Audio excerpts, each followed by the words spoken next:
Hello and welcome to the Computer Game Show. My name's David Turner and I'm here with Sean Bell. What up? James Farley. Hello. And Matt Murray. Hello. What's happening, everybody? I'm back.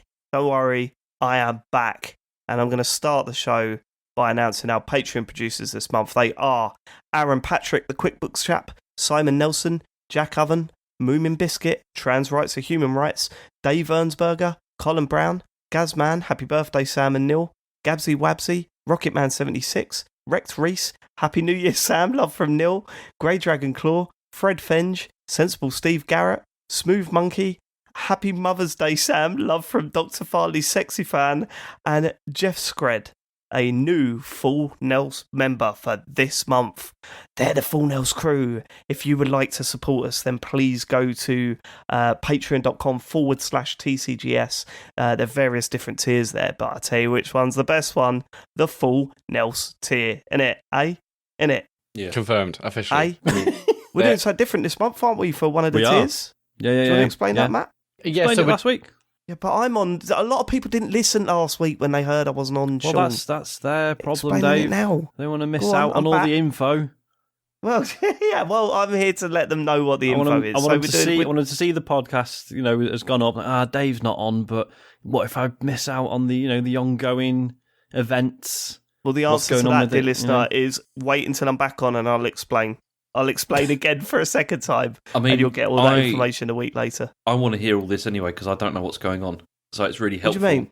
You were on the show last week, though, I know, James. but I've forgotten. So Okay, so Dave, you're back. Please explain. Right, okay, so this month we're doing a VR stream. We're all going fishing. Yeah, We're man. all going fishing. All of us on VR. We're all going fishing together. And I can't bloody wait because I've done a fishing stream before and I bloody loved it.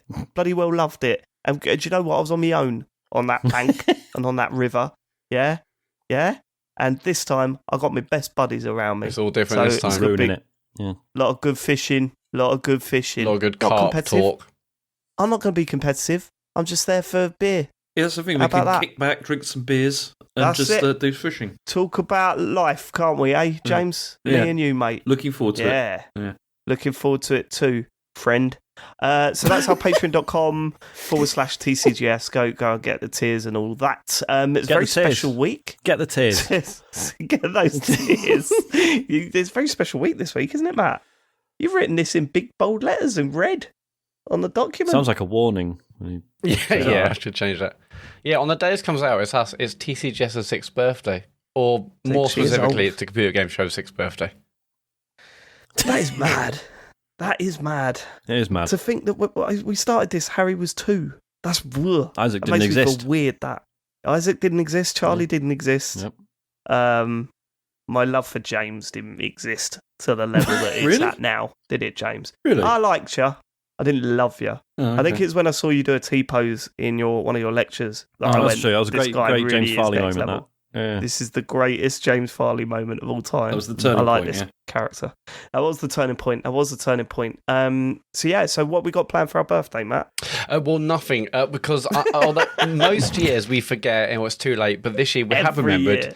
It's just that this year we're all a bit busy. So we will do something probably later in the month or Hang on, at some point. Matt, don't we weren't busy, mate. We were well up for this. It's the others that let us down. Don't Well, Don't I mean, I lump us in with wasn't them. gonna name names. James is well. I don't know what Dave was up to, but he was busy. I'm sure it was I've got a legitimate. work event Monday night. Oh, nice. Yeah. James is just swanning off around the globe as usual, He is. as he does. Globetrotting. Yeah. He's going to... So, can we say where you're going, James, or are you keeping that secret? I'm not sure, actually. I are you reckon going you on do, holiday? because I reckon this is where people will be nice and send you like good ideas and where to go and what to do out there. You think so? Yeah, I think so. Don't you? Yeah, of course they will. Or what you worry they could do instead? I don't know. I've never been there before, so I don't know what could happen. What do you mean? I don't know what that mean? means. What do you think- I don't know what that You've means. never been, What does that You've mean? never been there, so it increases the odds that like someone could surprise you because you don't know the place well enough. Exactly, yeah. Welcome to this place for the first time ever. Don't know where all the angles are, where all the Do you know what's funny? Is that he's not going to like somewhere in England. yeah, where he might bump into some TCGS listeners. He's going to New York City. Now, I'm pretty sure, James, there's going to be more famous people than you in that city that week. So I think you're going to be fine. But I have got one question. Go on. Are you going to go to the Ghostbusters house? No, wasn't planning to do it. I didn't even know there was one. What? What's that? What do you Well, mean? where else would they live, James? The office, you know, the office. That's still about, isn't it? Their offices. That building exists in New York City, right? Okay. Yeah, definitely. Yeah. Are you not into your I'm not really Ghostbusters? massively into Ghostbusters, honestly. Oh, for fuck's mate. sake. So what are you into? Have they got a fucking SS Enterprise there, James? Have they go and see that Unfortunately, then? not. Before I really wanted to go to the Paramount thing because it looked great, but I don't think it's. There was Star Trek: The Experience. That's gone now. Okay. I've got some notes Gotta from. go Hawke's Should we Bar. talk Yeah. about the? Okay. Should we talk about the? Before we move on, the extra TCGSCON tickets. There's only a few left on sale now. So, what's the website, Matt? You haven't written it down. What is it? Well, do you not know what it is? tcgs.co/TCGSCon. That's the one. That's it. Go there. Last few tickets available for July 2nd. We keep saying 4 hours of Laser Quest. That's how long we've got the place for. You won't be playing for 4 hours straight. That would be insanity. You'll die. There'd be some sort of tournament going on. We need them. We're going to be hosting a meeting soon, deciding how we're going to run this thing. I've got a lot of good ideas. I've got some great ideas. Yeah. So don't worry about that. That's going to be fun. Live show, meet and greet afterwards. It's going to be an amazing day. So make Hang sure on, you get. who promised a meet and greet afterwards? Matt, it's on the website. Man. I think I said. Oh, fuck off, Sean. Like, you're not excited about that. Oh no, I've Yeah, got but it makes it sound like we'll be sat at a table and signing stuff.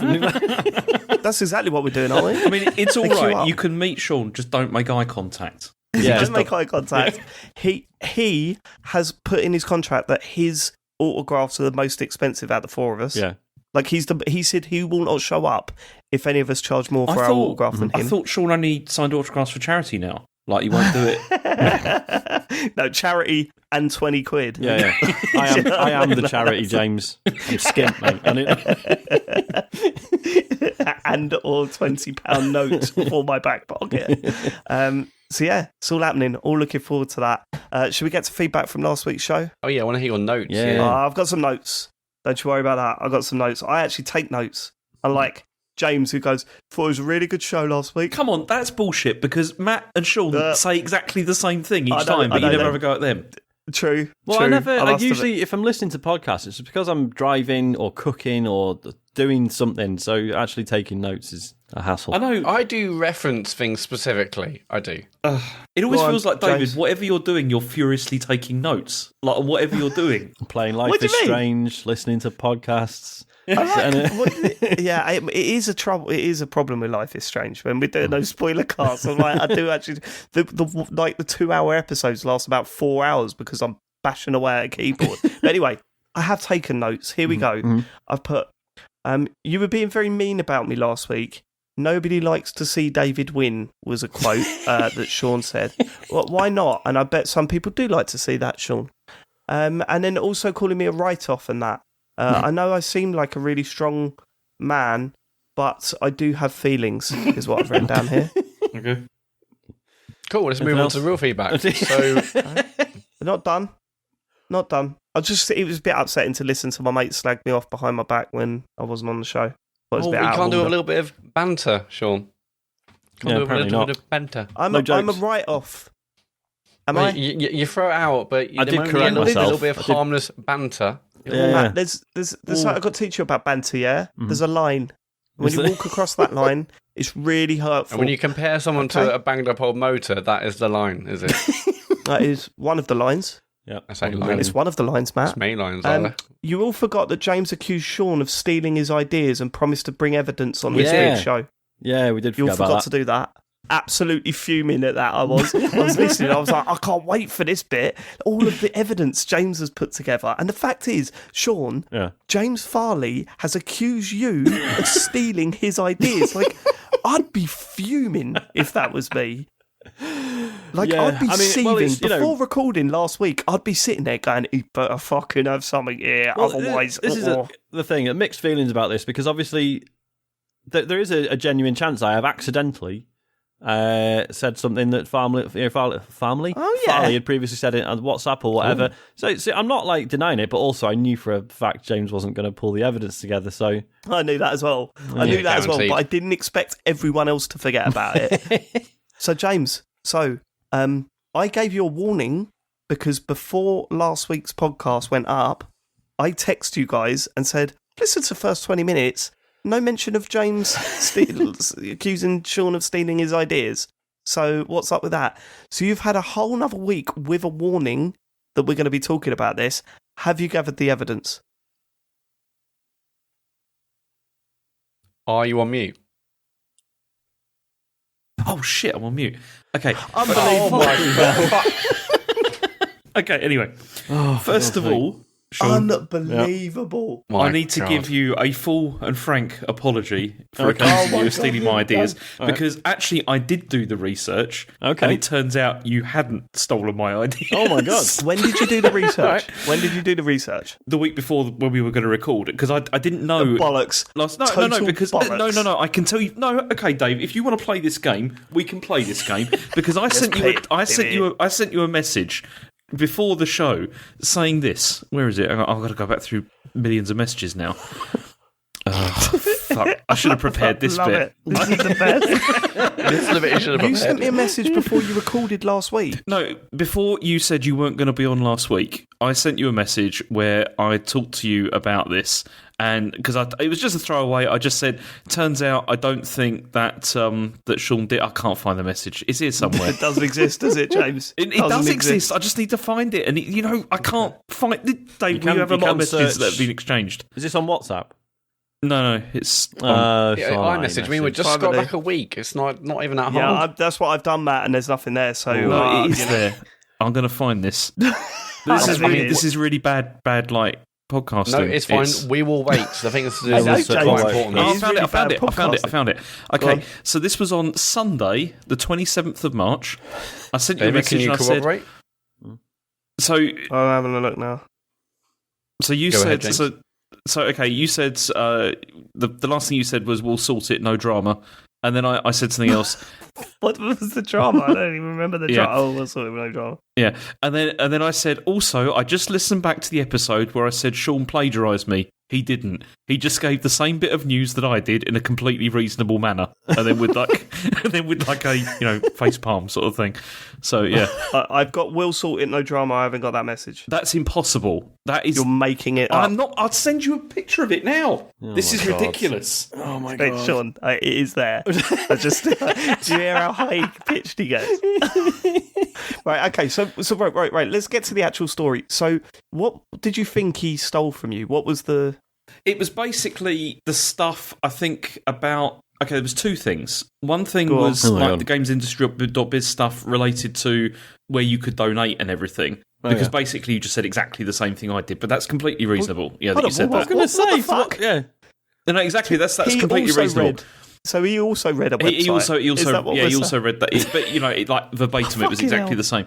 Then obviously, exactly, because that's the fucking website. That's why you're reading the same website. That's why I said it was completely reasonable that he did this. It's all right. It's just next time I'm flagging up massively worthy causes, I'll make sure I word it slightly differently than how you did the previous week. I mean, you should have cited it, honestly. Okay. But it's. Go on, James. Right, and then there was another one as well that was to do with Nintendo, but I've forgotten what it was now. It was just basically the same thing. It was like you just said the same thing. It's not. But again, that's why I said it was completely reasonable. Video game. It just doesn't matter. I was wrong. I was wrong. Okay, and I hold my hands up. I was wrong this time, like big time. Okay, well, Sean forgot something as well. Sean also forgot to talk about why he wasn't on the show the week before. Why wasn't I on the show the week before? Oh, yeah. Can we talk about that story? If you want. You didn't want him on, did you, Dave? No, we have sort of come to an agreement that a 5-person show would be unmanageable. Mm-hmm. Like, it'd be too long. I don't think it would work. The 4-person show feels right to me, right? That feels where we're at. That's what we're used to. We like it. So we only really get guests on when someone can't make it, right? So if someone's unable to make it, we try and get a guest booked. Last week or 2 weeks ago, when we had Sean the Bode on, it was one of those situations where actually we all could have made it. So we were saying, who's going to miss out this week so Sean can sit in their chair? And it came down to either Matt or Sean. And in the end, Sean lost and said that he couldn't be on the show because his name is also Sean. That was Matt's excuse there. Yeah, Matt. I just thought admin-wise, because previously when Sean LeBeau was on... Sean LeBeau was on last time when Sean was on, and there was moments where like Sean, which Sean, and it's like, well, let's just make that easier this time. It did simplify it. It did make it a lot easier. Should we just make sure that we only have Matts on now from now on? Yeah, you've got to be called Fine Matt. with me. Matt. The listeners would love that as well. That's a win-win situation. Let's go. Oh, don't turn it on. Oh, why was me? Brilliant. I hate it when you do that little tactic. You did actually. Tactic? Right, Don't know what you're talking about. I've also got my last comment on last week's show is, if I got this right, Matt was playing co-op Kirby with Elodie, but not letting Elodie be Kirby. Well, yeah, just like we just played, and then that was it. We didn't really think about it.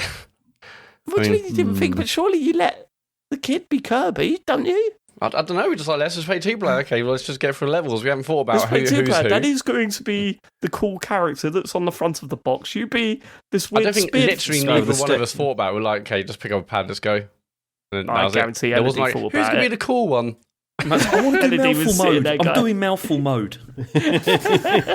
Elodie was sitting there going, "Why can't I be Kirby?" I mean, almost definitely happening. I've been letting Isaac be Kirby, and to be fair, because of the camera, it is fucking maddening. Really? Yeah. What's that? Well, he just keeps running off all the time. Like keeps. I Like, haven't. Go on, sorry. See, I haven't played it in co-op yet, but Charlie and you Harry should do. have. And And if you move a millimeter, honestly, you're fucked. God, it sounds like World War. You know, Yeah. there's a World War going on in the front room I can between imagine. the two of them, I can imagine. screaming at each other. It's nuts. Anyway, those are my notes. Should we hear what the listeners thought of last week's show, Matt? Yes, let's start with Luke Summerhays. I think a life-size Riker will be a cool addition to any room. The good thing about having a life-size cutout in your apartment is that you can get used to it fairly quickly, but nobody else does. They're constantly catching it in the corner of their eye and thinking it's a real person. My friends got me a life-size Dean Ambrose, a wrestler, and it was very amusing putting him in my window or hearing friends who are crashing on my couch wake up in the night and scream. I heartily recommend. Sounds good. Because in my local Morrison's, right, they've got a big sticker thing, life-size sticker of a policeman at the entrance door. Oh yeah, one of those. Yeah. Yeah, he's standing do there with his remember, yeah. arms folded. But it's on the biparting door, Sean. So when the door's like open, you don't see anything. fucks off but out when it anyway, closes, yeah. it's literally like a policeman stepping in and going, hold on a minute. Oh, okay. I thought he was give like one half of the stickers on each door, so when the door's open, he splits in two. Splits. But, yeah. No, he doesn't. No, he just like slides out as if he's going, hold up. See, I feel like that. I feel like it Gets sends me the wrong every time. message because if it's like there's a copper, and then as I approach him, he yields to my presence. Yeah, he absolutely gone off. fucking bottles it. It's less Yeah. because of cuts. That's what. He's hiding behind that post box. Yeah. Yeah, weird. I the idea of a full size cardboard cutout being in someone's front room just freaks the shit out of me. You can move it no, around the as well. idea. Every night, just put it somewhere different. James, if you had to have one, who would it be? Told you it'd be Commander Riker. Yeah. Oh, right. I just okay. want Just the him. ref. I want him there with the beard, grinning. I think. Yeah, I was it'd going to just say look it'd have to great. be the bearded one, wouldn't it? Yeah, definitely the bearded one. Yeah, 100%. Yep. Fair enough. Cool. Got a bit of feedback here. Evening, lads. Apologies for the football-related chat, but during a recent Papa John's Trophy final, I went to a pub nearby Wembley for a pre-match beverage. So imagine my surprise when I got to the beer garden and saw TCGS's very own David Turner standing on a pub bench leading a rapturous rendition of Que Sera Sera. Unfortunately, I didn't have enough Dutch courage to say hello, so instead joined in with the chant. Anyway, hope you had a great day despite the result, and here's hoping for another Sutton Wembley trip final for the playoff final. Thanks for all the great content. It never fails to make me laugh during my commute. I've at long last subscribed to the Patreon, so can't wait to get started on the bonus shows. And that's from David. Hey, cheers, David. Yeah, that was a pretty weird message to get this morning. Because that's all true. I was So you're standing on a pub bench. Yeah, but there was loads of people standing on pub benches, like starting chants and that. 2 wrongs don't make a right, David. Come on now. Where's the wrong? Where's the wrong, Sean? What if it broke? Yeah. What if the bench broke? Mate, I'm pretty sure the pub should get a better pub bench. Dave, what if you did an Alison Hammond in Big Brother circa, I don't know, 2001? I tell you what, right? I don't even know what you're referencing. Of course you do. The Alison Hammond bit where she's on the bench in Big Brother and and it snaps in the middle. It's a classic moment. That's another thing to just pluck out of. Yeah, how many times I've referenced something and Matt's been like, oh, it's a bit old, isn't it? Who referenced South Park anymore? And then Neil mentioned, what is it? Season... What? It was the year Alison Hammond in it, so I think that's probably Big Brother 3. It doesn't matter. I thought that's just burned into my brain. I thought you would have referenced that. I don't think I've ever heard Matt mock you, David, for an old reference. I'll pull the clips because it's happened loads of times. Really? When I did South Park, when I'd said yeah but no but, he mocked me for that. He's mocked me for it's a number of times. James, you barely fucking listen when this is going on. You're on you're on mute. You're on your phone. We all know what you're up to. I'm on mute because I don't want noises going into the recording. Okay, man. That's covered. I didn't know where I was going with that. That's clear. Yes, get back to the email though. Yesterday was incredibly good fun because I'm not a Sutton United fan. I'm a Millwall fan, but so I was day tripping, I've seen Sutton United play loads of times. I've been away to watch Sutton United play and all that sort of stuff. So they're my local team. So them getting to Wembley was a big deal, and I wasn't that totally nervous. Every time I've been to Wembley, I've been crushingly nervous about what's going to happen. Even if you've seen Bon Jovi in concert. Yeah, so nervous that he wasn't going to get through. What if he didn't play Living on a Prayer? Yeah, what if he didn't play that one? Yeah. Oh, God, that would have been fucking awful, wouldn't it, eh? It's all right, because I'm sure it's every other track. I'm sure the gig starts with that. I'm sure 2 minutes later there's another version. Absolutely sweating. Ends with 20 minutes of it. But no, I was on a bench singing Que Sera Sera to a bunch of Sutton United fans and getting a message saying, I saw you do that the other day. It's quite funny. But yeah, no, it was a very good day. What's the message? I saw you do that. You're like, sorry, what do you mean? I saw you do that. Pretty much. So imagine my surprise when I got to the beer garden and saw TCGS's very own David Turner stand on a pub bench leading a rapturous rendition of Que Sera Sera. Yeah, no, that's pretty close, Matt. I saw you do that. That was really good. It's always good going to Wembley. I love that. We're going soon, and I can't wait. We are going soon. You're going soon. Yeah.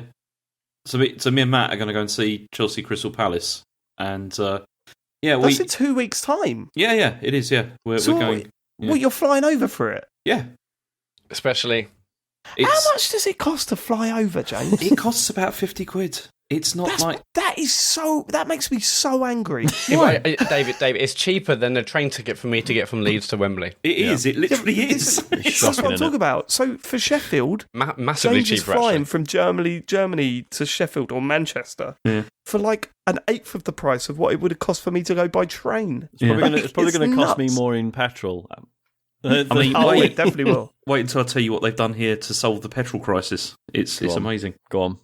Well, what they've done is they're trying to encourage people to take public transport instead. Right. So they're creating a €9 ticket that lasts for 3 months that you can use unlimited anywhere. Fucking hell. So wow, which is brilliant. It's it's really good. Are you going to try and use that over here though? Yeah, definitely. Okay, so you're coming over to watch the what is it? This is the FA Cup semi-final, isn't it? Yeah, that's right. Yeah, it is. Yeah. Shit, how'd you get tickets for that? Well, it was a bit of a convoluted process, as it turns out. Because wait, you're sitting next to each other. Yeah, we are. Yeah. In what end?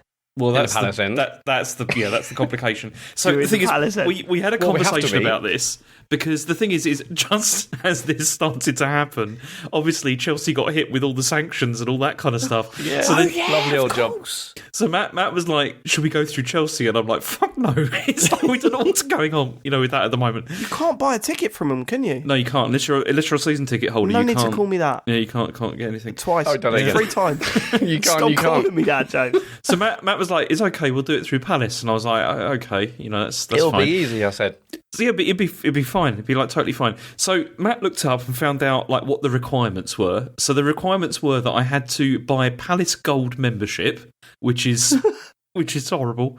I mean, it's... I'm a Chelsea member. It's you true. deserve this. Chelsea one. Yes, it You is. guys are so weird with your football stuff, man. What?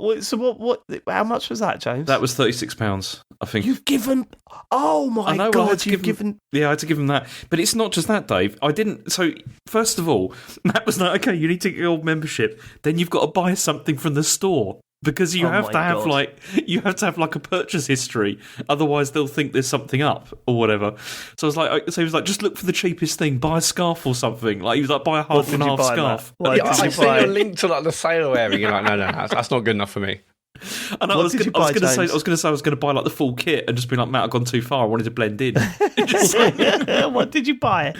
Well, the thing is, right, I was looking at like what was on discount. What did you buy? And there was one thing that was £1, and I was like, okay, I'm gonna buy that. You see, Gary Cahill used to play for Chelsea, and they've got these like miniatures of players. Can I just put it in the WhatsApp group and you can see what it looks like? You got a little miniature of Gary Cahill. So have a look at this. This was to get in a Crystal Palace shirt. Yeah, have a look at that. Oh, there he is. Oh, he looks lovely. That is amazing, isn't it? Doesn't look terrifying at all. You lucky boy. It looks like Pee Wee Herman. So I had to buy that because it was £1, so that then I'd have like a purchase history. And yes, wow. that was £1, £5 postage and packaging. Which is just absolutely insane. After the show, I need to tweet this picture because it's just insane. It's yeah. But you see, we get decent tickets at least, though. Well, this is the thing. We thought that this would be enough, but then when it came to the date, Palace were using Ticketmaster, and for some reason it wouldn't let me like register. And then Matt's been on the phone to them, I've been emailing them, and it just turns out that it's like obviously they want people there that are like being supporters for everywhere, like forever. So I'm like, I love Wilf and all that, it's just give me a ticket, but they wouldn't. And so it was today we just managed to finally get like registered on it, and we got tickets, but they're not amazing, are they, Matt? I mean, they're all right. We are just about on the ground. Yeah. You're right at the back of the top stand. Yeah, I've sat there before. It's you different might phases. as well be at home. Like phase 1 was like season ticket holders. We knew a phase 2, which was like Monday morning at 11. That you had to like add each other's like friends on Ticketmaster. That wasn't working. I mean, I must have spent literally about 3 or 4 hours on the phone to either Ticketmaster or the Palace box office. I thought, okay, this is just the worst thing ever. I'm not sure I can do this anymore. And like, I really pissed off. Like, so it's first day of Easter holidays today. We had like a trip booked out to York to go to York Viking Museum, and nice. It started off really badly because I had to force, because I was like, okay, I'm going to ring the box office at 9:00 to like find out what the hell's happening, and I was basically on the phone for the entire journey from Leeds to York. So like it just meant that we're all in the car listening to Glad or Over on repeat for about 45 minutes. So not a happy start to the holiday, that's for sure. And in the end, I just gave up because I was like, this is a joke. It's just not going to happen. But eventually, well, actually, after James complained... Could you imagine if it didn't happen? Sorry, James, couldn't get tickets. Enjoy your £36 membership to Crystal Palace and your Gary Cahill figurine. That's the thing. I was like, £42 total. I said I'd reimburse a lot if this doesn't work, but somehow it did. I mean, yeah, we haven't got great tickets, but the fact is, we're going. And also James's first trip to Wembley. Yeah, I've never been there. Incredibly exciting. Wembley before. It's so good. Yeah. It's so good. Oh God! Right, okay, that's enough. We're a video games podcast, but thanks for emailing in. You should have come over and said hi. It would have been lovely to talk to you, and I could have shown off in front of my friends that had been spotted in the pub. Okay, cool. Kenneth, Sean's birthday tray. Oh yeah, I need an update on this actually, Sean. Yeah, instead of going through the hassle of finding a dedicated gaming table, do what I do. I still use the same bento box I got all evening. I purchased my Xbox 360. I never sit down to game without it. Filled to the brim with Weetabix, dry not soggy because I'm not a degenerate. You're welcome. What the fuck? Weetabix? Dry Weetabix? Oh, I used to have dry Weetabix. Don't worry, mate. Don't listen to him. I used to have dry Weetabix. That's thing ever. Even if it's milk in, it's dry. It was very dry. That's not a gaming snack. Put some sugar on top and then just eat it. Dry Weetabix is not a gaming snack. It's like you put it into your mouth and it just sticks to the whole, like to your mouth. Yeah, all that's moisture exactly what it did. It was like cement. Yeah, So why would you do that to yourself? Hold on, what's a bento box? Bento box. It's like a little. It's like a little lunchbox kind of thing. Yeah, like a little lunchbox. Usually for is it Right. Japanese Never heard of version them. bento, right? Yeah, it's usually it's Japanese. Oh, right, and so Sean, we need to hear about your birthday gamer table. It's fucking brilliant, mate. I absolutely love it. Right, okay, it's a couple of questions that initially come to mind. Okay, go on. First question. Yeah. What do you do about the charger, the wireless charger? Do you have to charge that up separately? Yeah, of course. Okay. Well, how else would you? Just asking. How else would you? Go on. Well, I don't know. Maybe you'd plug the whole It's just box got infinite in. battery in it. Yeah. Yeah, no, but I just felt maybe you had to plug the box in for that bit to work. No. That one little panel just comes out. That David just asked you a question. It just sounds sarcastic, and you immediately are defensive. Do you know what it is? Sean gets really defensive about this stuff. I wasn't taking the piss. I was asking how it worked. How is it a weird question? It might have had like a USB thing in the back of it that you had to plug in to use if you wanted to use the thing, all right? I was only asking, Sean. Okay. I just want to know logistics of power. It's 100% modular, mate. So that panel comes out. Go on. Secondly, the modular stuff, how many different extra options are there? Oh, there's literally none. The modular stuff is nonsense, to be honest. Oh, really? Yeah. So you can't have, because the video showed that you could have 4 of those, Well, yeah, which you could if if you bought 4 of the boxes and then took them. Yeah, they don't seem to bother selling the bits separately. Which is weird. That sucks. I think because it's based on other Kickstarted one that you probably could, right? The proper Kickstarted one, you can just buy the bit separately, I think. But so they literally copied the whole thing, didn't actually think about, should we modulate? It doesn't matter, we'll copy the original. We don't sell these, it doesn't matter, we'll copy the original. Maybe Isn't it a bit weird? It doesn't matter, we'll copy If it's the same size as the original one, maybe they fit. Who knows? Oh, yeah? Honestly, 70 quid. Would you say it's worth it? I've used it every day since I got it. Would I it's that ideal gift territory, right? Because I definitely would have never pulled the trigger at 70 quid of my own money. Could have bought Returnal yeah, for that. that. Yeah, that's the sweet spot for a present, isn't it? Yeah. Something that you would never buy yourself. Yeah. But do you know what? Now that it's here, I am using it constantly. I'll have it. Yeah. Yeah. So that's next to you on the couch, I presume, when you're... Yep. Yeah. Because I was thinking, would I use that? But then I put things on a table, but then if it's right next to you, then... Well, this thing, if you've got a table or whatever sort of immediately in front of you or next to you, whatever, on the sofa, then of course it's a ludicrous thing to purchase. But yeah, I haven't. So it's it's been proper good. Nice. The game table makes Really sense. like it. All right. What do you put in the little... What do you put in it? What's going in that bad boy? Weetabix. No Weetabix. Weetabix in every one of them. I did briefly... What's in the little cup thing? I did briefly consider putting some Kellogg's Crunchy Nut in it, but I just figured that was a bad idea.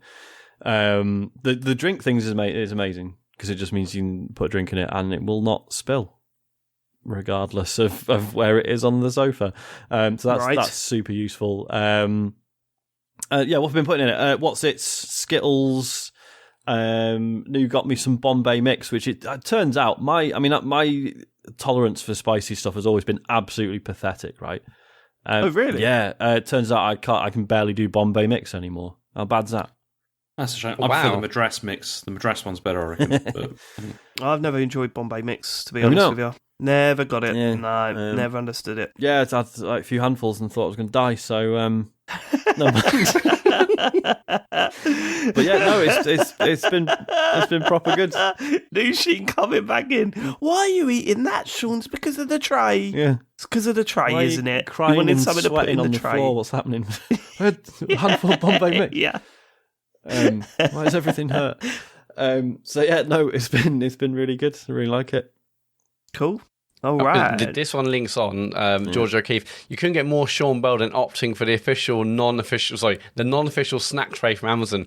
Hope he enjoys it while using his Soundpeak Bluetooth earbuds and charging his phone using whatever cursed off-brand charger he's got. I'm gonna make a little guess here. I think George O'Keefe is an Apple user. Oh, here we go. Don't turn this into format wars. Come on, what Sean. a weirdly mean-spirited thing to send in on my birthday. Yeah, but hold on, the shit you come out about me last week. I think you could. It's called banter, was it? Is that what we all agreed? It was. Yeah, banter? We're mates, Dave. I think so. That's different. I think we are. Yeah, I think we are mates. I don't know who George O'Keefe is. Never heard of him. You know that you've not heard of George O'Keefe? No, he's got your number, Sean. George O'Keefe. He knows all about you. Yeah. There's fuck all wrong with Soundpiece. Are you still using them? No, because I've gone off. Oh, we've had this discussion before. I've gone off. Yeah, because they're rubbish. In-ear ones in general. They are rubbish. I'm an on-ear man. You did. What are you laughing at? Sorry, it's the way that Matt said they're rubbish. They are rubbish. Yeah, okay. All right, well, Sean's taking a battering today, and I'm starting to get Happy a sense birthday to me. Let's move Your birthday on. was last week, Sean. Yeah, don't count now, mate. Still, but this is still just following on from the events. You're not the Queen. I am. You get a whole week of celebration. Anyway, we'll move on. Robin. No extra bank holiday for you, Matthew, when the time comes. Oh, yeah, good point. Robin from Leeds. Sean's tale of his move from Cubs to Scouts took me back to my own memories of that transition. I spent 3 happy years at Cubs, which was run by a group of very kind, teacherly ladies and felt like an after-school club, albeit with a few strange rituals to do with salutes, flags and duty. In contrast, when I arrived at Scouts, the energy was wild and chaotic, verging on scary. It was run by a group of late teens, early 20s lads with no clear leader. Our first trip was out to some woods for a wide game, during which I got lost and only found my way back by following the sound of distant screaming. When I arrived at the source of the noise, I found... I should have read his messages first. I found one of my fellow recruits had sunk up to his chest in copper orange mud and was being dragged out with a rope. I never went back. Love the show. Long may it continue. Jesus. Yeah, it sounds about that right. sounds horrifying. Yeah. I was in a very similar scout troop to that. Oh, really? It was in the middle of an estate, basically, and it was literally just the worst type of people. I told you about how I got pegged out, right? You know what being pegged out is? When you say, okay. Is it safe for the podcast? Yeah, nothing bad happened. He was. I got dragged out into the woods, and the pegs that you use to put tents up. Oh yeah. They had 4 of those on the floor, right, with ropes wrapped around them, and they tied a rope to each limb.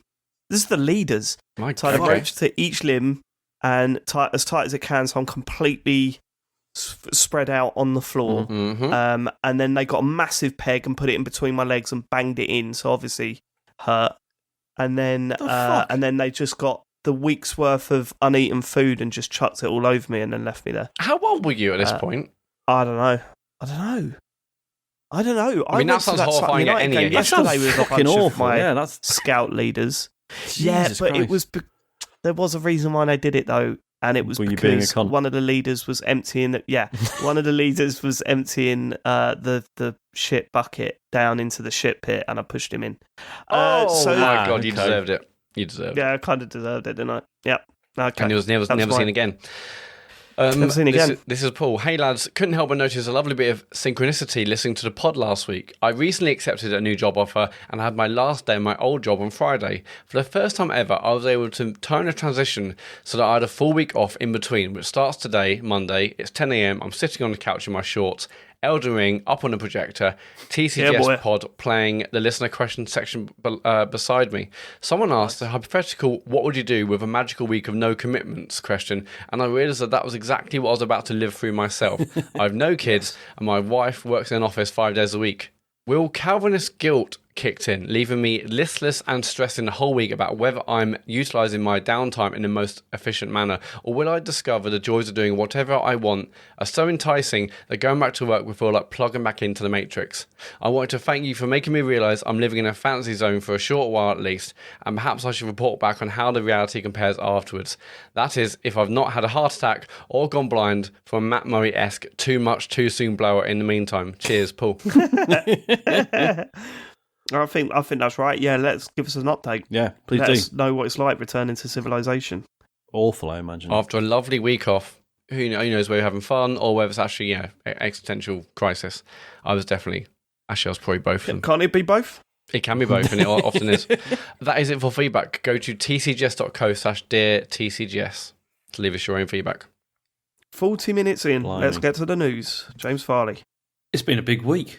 There's been quite a lot of things happened. Yeah, straight after the we recorded last week's show. Yeah, well, it always happens, doesn't it? It's becoming a joke. At least we said. So if this is going to happen, at least we weren't caught unawares this time. At least maybe we're manifesting things now. Maybe we can just say, "Oh, I bet Sony will buy Microsoft tomorrow," and then it'll happen. But let's see what happens this week. Oh, all right, that's going to be wild tomorrow. It's big day. Wild. Big day. So what happened? Big day, full involved. Go on. So all the stuff that Bloomberg said was going to happen at the end of last year happened, whereby Sony revealed all their details about PlayStation Plus and where it's going and how it's launching in June. I mean, I don't really understand why they announced it now when it's like 3 months off. It's a bit whatever. weird. It does seem a bit strange to do that. But do you want to know the tiers, the ones they've got here? So I want to know what this whole thing is, yeah. Okay. So we've got 3 tiers. We've got PlayStation Plus Essential, which is basically exactly the same as there is now. There's hardly any difference at all. Although you say that, but it's 2 monthly downloadable games. You say that. Yeah, you say that, James. Yeah, that's gone down, hasn't it? Is it 4 now? Yeah, I mean, it used to be 4, but then that's when they used to shove in like Vita and PS3 games as well. But then, yeah. So we got that, and that's the same price as it is now yearly, which is like $49.99. Then they've got PlayStation Plus Extra, which it's the same thing, but then also 400 PS4 and PS5 games to download. And what they're calling, including blockbuster hits from our PlayStation Studios catalogue and third-party partners. And then there's PlayStation Plus Premium, which is the same again, but is £100. And that also includes like a back catalogue of like PS1, PS2, PSP games, but also PS3 games that you can stream. And there's also going to be it's just the streaming stuff then, isn't it? Yeah. Basically, yeah. I mean, to be honest, you look at this is a lot of people said they're disappointed with this. I don't know why, because this is kind of what we were expecting anyway, and that this is what it was going to be. But also, to me, this looks really cynical because it just looks exactly the same as what they're already offering. But yeah, so my initial reaction to it was actually that price point for the second tier, whatever they're calling it, PlayStation Plus Extra. Yeah, Extra. It's not that bad, but I want to see what games are on there. Do you know what I mean? That's the kicker, isn't it? It's like, because we don't know yet what actually any of this stuff is. But my big, not a worry, it doesn't matter, does it? Ultimately, any of this stuff. It sounds like you're quite worried, actually. Yeah, we're all going to die. Nice one, James. Well done. Fucking hell. On a video games podcast, who cares anymore? No, but who cares? The concern is that it will just be the same stuff they're basically already offering on PS Now, and that's it, isn't it? And are they gonna turn around like a year after a game comes out, like, and say, okay, Gran Turismo is now on this service for 3 months? Are they going to start doing that sort of shit? They kind of have. If it says, I mean, I was quite surprised they said Returnal's going to be in it. Yeah, Returnal's not that old. Like, Miles Morales obviously came out. Returnal is pretty old, mate. Well, it came out last year, right? Yeah, it's like a year old, I think. Okay, well, that's still better than I thought they would. I didn't think, okay, I was 12 months, maybe we'll get some PS5 games. I wasn't really expecting that. So for that to be honest, I was like, okay, so maybe... Yeah, but what are the chances of them going, okay, Returnal's on there for 4 months? Yeah, I mean, they've obviously done that when they've added like games to PS Now and they've come on, come off. Same with Game Pass, but that's often like third party. I mean, this being first party. They did it with first party as well. They did it with Spider-Man, didn't they? Yeah, remember? they did. Yeah, it was on there and then they took it off. Spider-Man was on there for about 3 months and then they took it off again. Well, so Miles Morales was on PS Now or something, was it? No. The original Spider-Man. The original Spider-Man game. Oh, okay. Or the original one. That new Spider-Man game. Yeah, because I remember, because I bought PS Now thinking it was on there because they were using his fucking image when you signed up to it. Like, there was a picture of Spider-Man on there, and then when I signed up, it was like, nah, it's been removed. I was like, what? Leave off? So it was a complete waste of £7, James. Games come and go all the time on all these services, but I mean, I was still impressed when I saw Returnal. Well, not for first-party games on Game Pass, though, right? Well, they do. I mean, Forza did. That is true. Yeah, but that was that. Yeah, okay. Yeah, no, that's fair. But that one game did. You know what I mean? Yeah. That was a rarity, right? It's not. They're not. Yeah, they're definitely not going to just like bounce off like loads of stuff from it because it makes no sense to do that for them. But then, I mean, this is the thing is as everyone is saying, this is not comparable, is it really? No. To Game No, Pass. this is not a Game Pass They've got two different business models. They're looking at two different things. I think people are disappointed because they were hoping that they were going to put a comparable service on. I think it's a shame that they haven't. But I still think there's some merit in this. I want to see what games are on there. I want to see if they stay on there, because I think that's very important. Are they going to build a library, or are they going to have a ever-rotating library? And that could be a bit of a problem if they're looking to rotate things out very quickly. The idea that they might build a library here is quite exciting. And how soon a game's going to get on this service? That's the question, isn't it? That's the question. It's not going to be something that I rush into. Like this time next year, I'll have a look and think, okay, if there's enough games on it that I haven't tried that I want to try out, then yeah, absolutely I'll go for it, because £80 for the year isn't too bad, is it really? No, it's like 10 quid more than a game, and if those games are going to come out on this eventually then this do that. Is it. When you're flogging your games for 70 quid, you know what I mean? I'd rather pay an extra £10 and get a year's worth of this, I think. See, do you want to hear what Jim Ryan's got to say about this? Oh, always. Is it needlessly fucking stale? Yeah, I'd say so. Oh, we've been talking to our ultimate entertainment.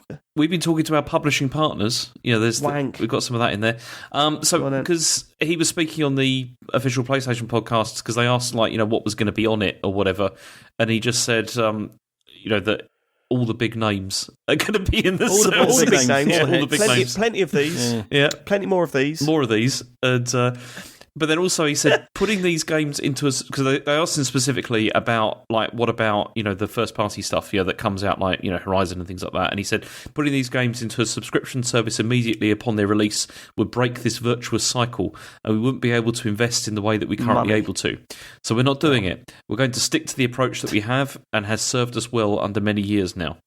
So yeah, you can understand. Understandable. They're making a fucking shit ton of money out of those games. But then also one of the other things he talked about, which I think is quite interesting, is that Sony's strategy for subscriptions seems to be live service games. That's what they want. That's where they think that the subscriptions are going to go, rather than into things like Game Pass, which are like loads of games. They think there's more likelihood people are going to subscribe to live service games than to something like Game Pass. I think that's kind of mad. You think so? Yeah, because I think people that do that stuff, they do that for one or two games. Do you know what I mean? It's not. They're talking about getting 10 live service games up and running. How many people are they? But if you get somebody into a live service game, right? So imagine you get somebody into something and you're charging them like £10 a month for that one game. That's a lot. That's a lot cheaper to support than the entirety of loads and loads of games going into a subscription service.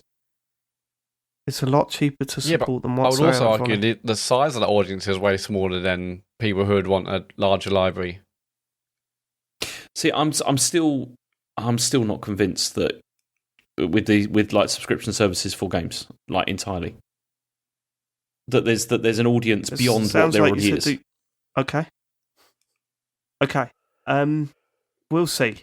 We'll see. Well, one thing I thought was interesting about this is that obviously, so loads of stuff you can download and stream. PS3 you can't. So, the PS3 architecture was such a ball ache that even Sony themselves seemingly can't find out a way to now enable people to download those games. You can only stream them, which I just find fascinating. I'm not I'm desperately running out to play loads of old PS3 games, but I just find the fact that their own console was just such a nightmare that even they're we're not going to put the money in, or we can't be bothered. Yeah. It can't be impossible, but there must be a lot of money needed to put in to actually make that downloadable, which I thought was quite funny. Oh god, yeah.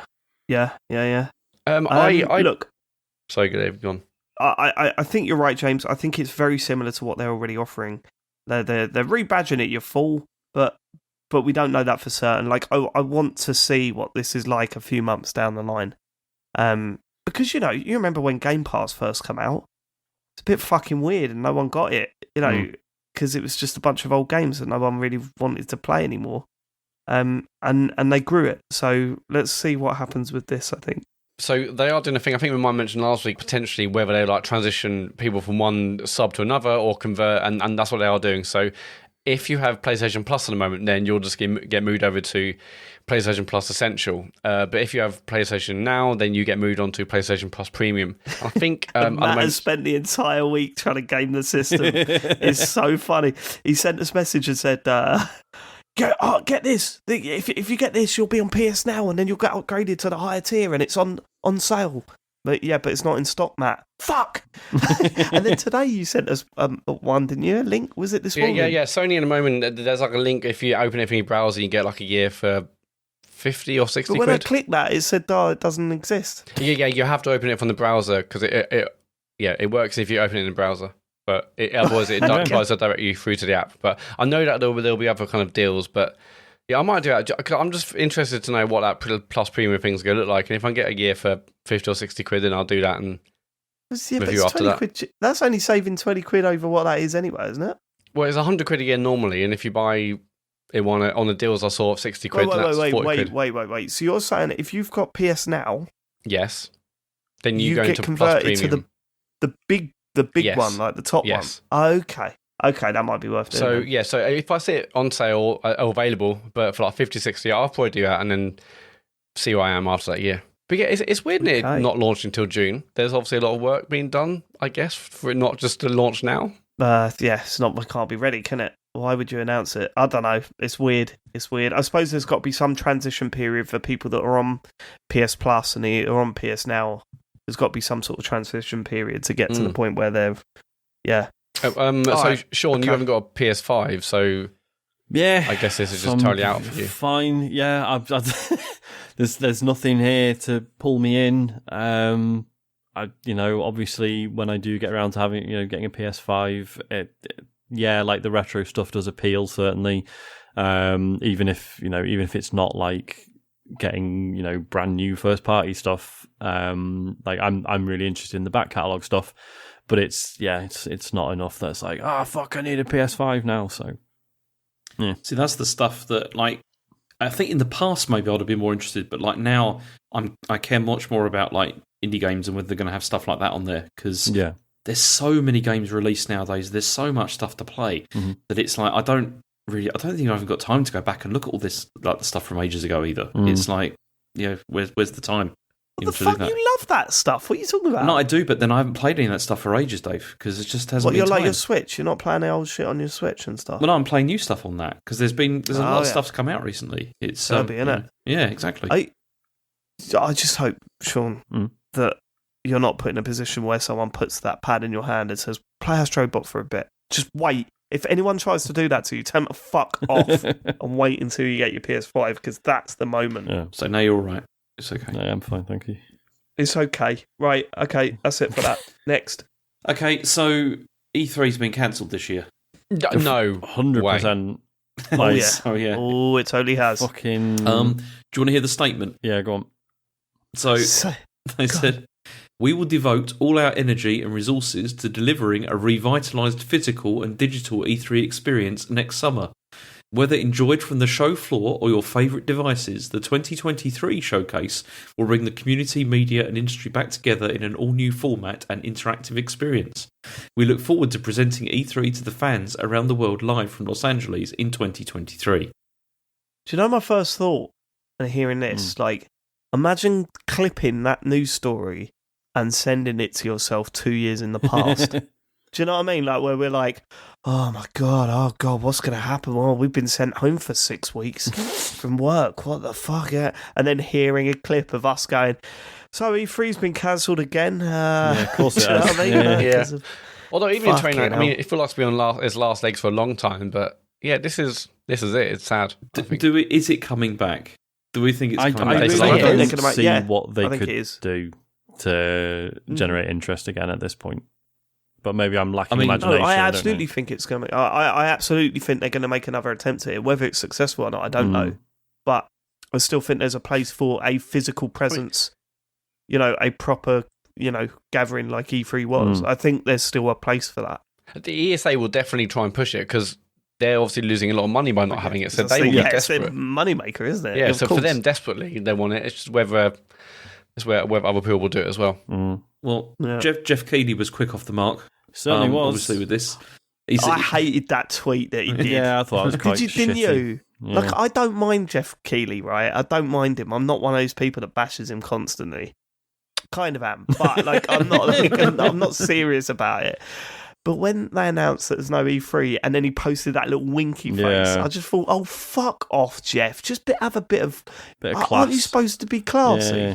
Have you seen his shows? What the fuck is this? No, I was really, brash, aren't I? Go on. Yeah, so, do you want to hear his quote, what he said? What does he say? Oh, I'm fucking Jeff Keighley. He said, excited. My show's going to be 8 months long. Yeah, it's going to run from like July till October or something. Oh, is that a joke? No. Yes, it is. He said, excited to share that Summer Games Fest will return this June with a slate of events. Okay. We'll be producing another kick-off live show with announcements, news and first looks. Kick-off live show? Oh, right, okay. Yeah. So they're kicking off the... Right, okay. Yeah. Much more to share in the coming weeks. Like a superlative, like, oh, this show's going to be kick-off, man. Yeah, I thought that's what he was saying. Like, no, Jeff, it's kick-ass, mate. You've got that rule. Maybe that's what he says because he's not allowed to say arse. That's true, yeah. He's one of those types, isn't he? Yeah. He's not allowed to use swear words or whatever. So, we're going to have a real kick-off show, guys. Yeah, go on. And then he says, much more to share in the coming weeks, along with some very cool new elements for 22. Yeah. Oh, God, he makes me want to be sick sometimes. Not only that, how many times have we heard him like big up one of his shows and you watch it and they're announcing Balan Wonderworld or whatever it is? That is his job, though. That is his job to get people excited for it. Yeah, I know, but it doesn't mean I have to like it. Does it? There could be a sequel to Balan Wonderworld. That's what I'm hearing. Seems unlikely. Could you imagine? So we think it's coming back, yeah. I think it will come back maybe in a physical form, but I think maybe they're just going to bin the digital thing because it maybe isn't working. The digital thing's not working for them, is it? Yeah. I think there is still a room for an E3. Whether it's successful or not, I don't know.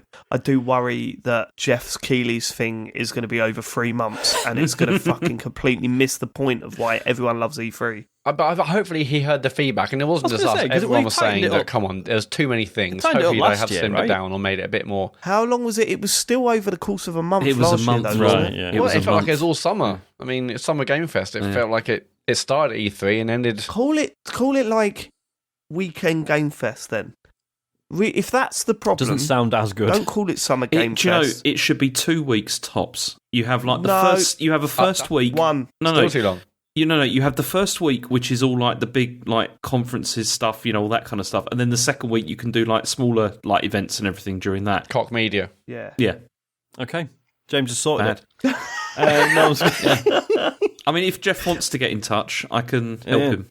To organise a fellow hype man. Can we create an open letter? Dear Jeff.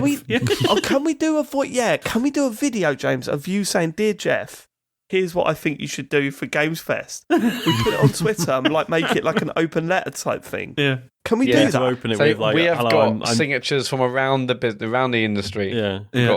Got 2. Here's what I'm seeing. I'm seeing James in one of those like sort of half moon glasses. The ones that are like half, like Homer Simpson wore. Oh yeah. Another ones, yeah.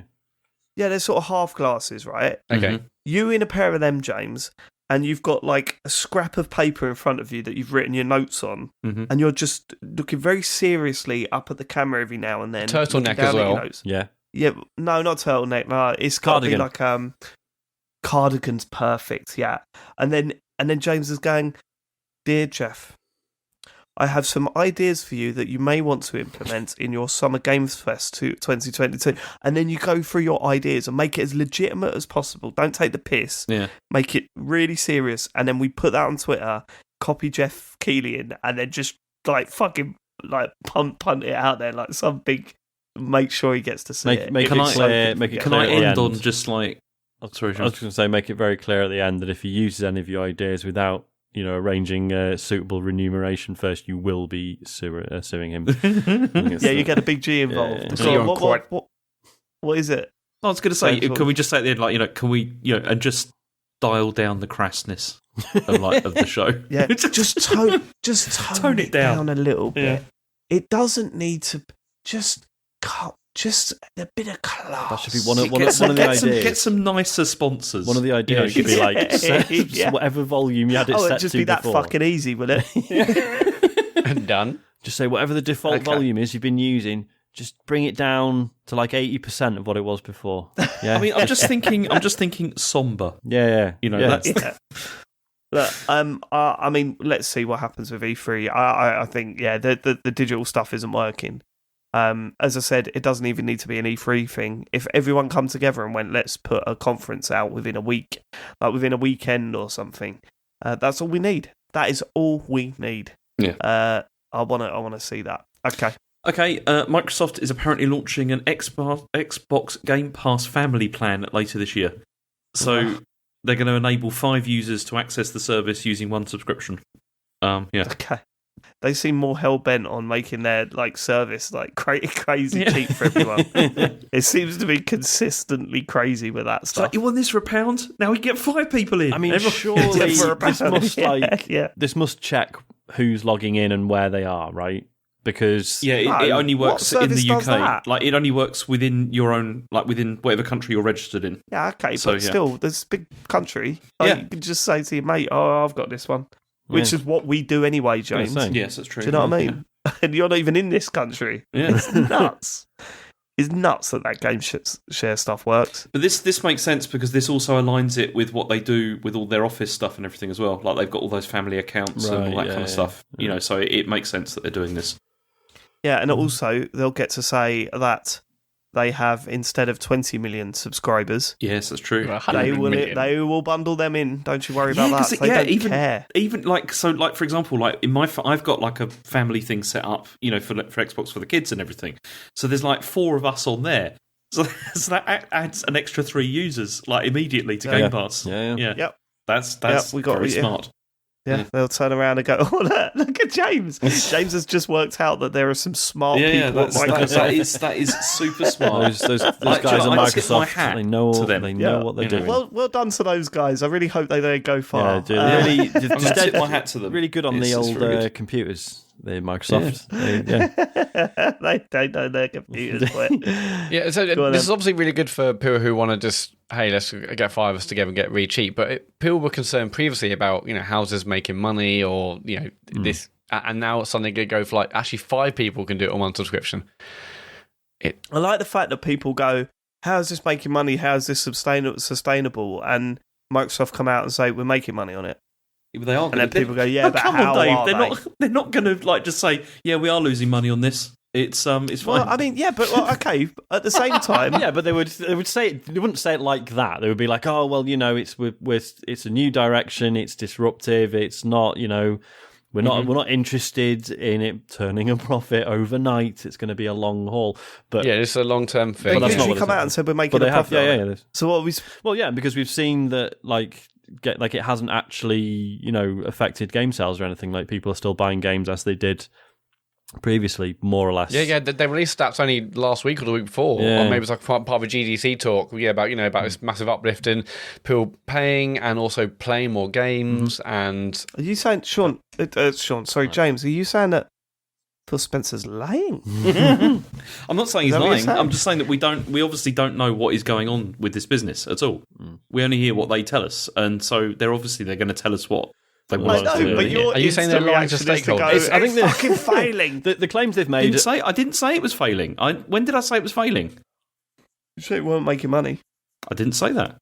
Okay. I think what is James. valid is they've confirmed that Game Pass doesn't stop people buying games. In fact, it does increase engagement in a lot of ways. But how can you prove that? What will be? They've got spreadsheets, James. Come on. How can you prove that those people were not going to buy those games? They're Microsoft. They fucking own Excel. Everyone knows that spreadsheets never contain errors, right? Or they can have baselines. We can have a baseline before and say the average person before played these many games. Yeah. But how can you? Yeah, but you can't prove that that somebody has bought more games because they've got Game Pass. No one's saying they've bought more games. It's just that there's been no decrease in game sales. Well, you could totally prove that. What are you talking about? You can't prove the connection. Stop calling me that. No, right? Okay. They can look at Game Pass customers and the average amount of games they buy and engagement games, and then non-Game Pass users, and say, okay, well, there's a massive increase, therefore we're going to link it to Game Pass. But those people, the people that have got Game Pass, are already like fully engaged in the system anyway. You can't prove, right, that those people were not going to buy those games in the first place. No, but you can prove that since becoming Game Pass members, they've either spent more on games or less on games. Yeah, especially versus non-Game Pass customers. But you can't prove that that's because they've got Game Pass. No, you can't directly link it, but you can prove that it has no adverse effect on game sales. Yeah, you can do that, but you can't prove that they're buying more. That's what they're talking about. I never said they were buying more. They're buying more. You can prove they're buying more versus a non-Game Pass customer. Well, yeah. But that there you go. help. So anyway, the point is... okay, right, we've assuming reduced it assuming that for argument's sake that is all true, does not mean it will be long-term, because we had this with correct. Valve when they first started doing the daft Steam sales, and they were like, look, we sold Left 4 Dead 2 for £3, and then even after the discount went, people were still buying it more than they were prior to the discount. And this was true for a lot of people. Or just, they were selling so many copies of like games for like, £3-5, whatever, that actually they were still making more money than trying to sell them for £30 or whatever. And it was all very interesting, but that wore off over time, and is not really a thing anymore.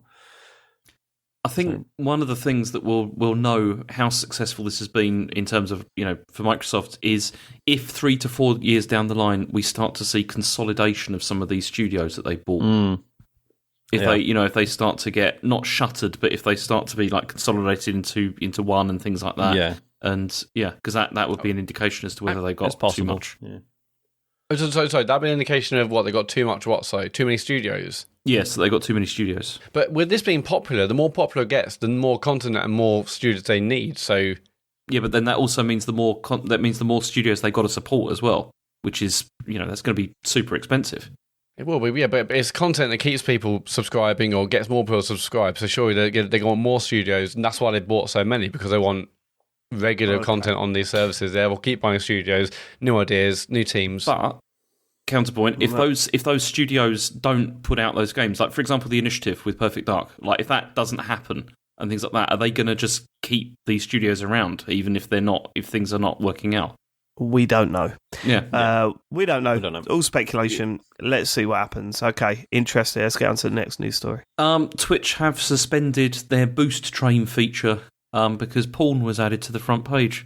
What? So hold on. What was this? Okay. The boost. Oh, the boost train. Is this the hype train thing? Yeah. So they changed. Yeah, changed it a bit, but yeah, basically. So in March last year, they introduced this new paid boost program, which was subscriptions and bits that were like contributed then pushed your page up the rankings. Oh yeah. Like at the time, and so Eurogamer have reported that this has resulted in what they're calling pornographic streams being promoted. And it's clear that these were promoted by this because any stream that is pushed up like this is tagged with promoted by the streamer's community, like with a label. Yeah, because you wouldn't want adult entertainment on the front page of the fucking Twitch thing, would you? Jesus Christ.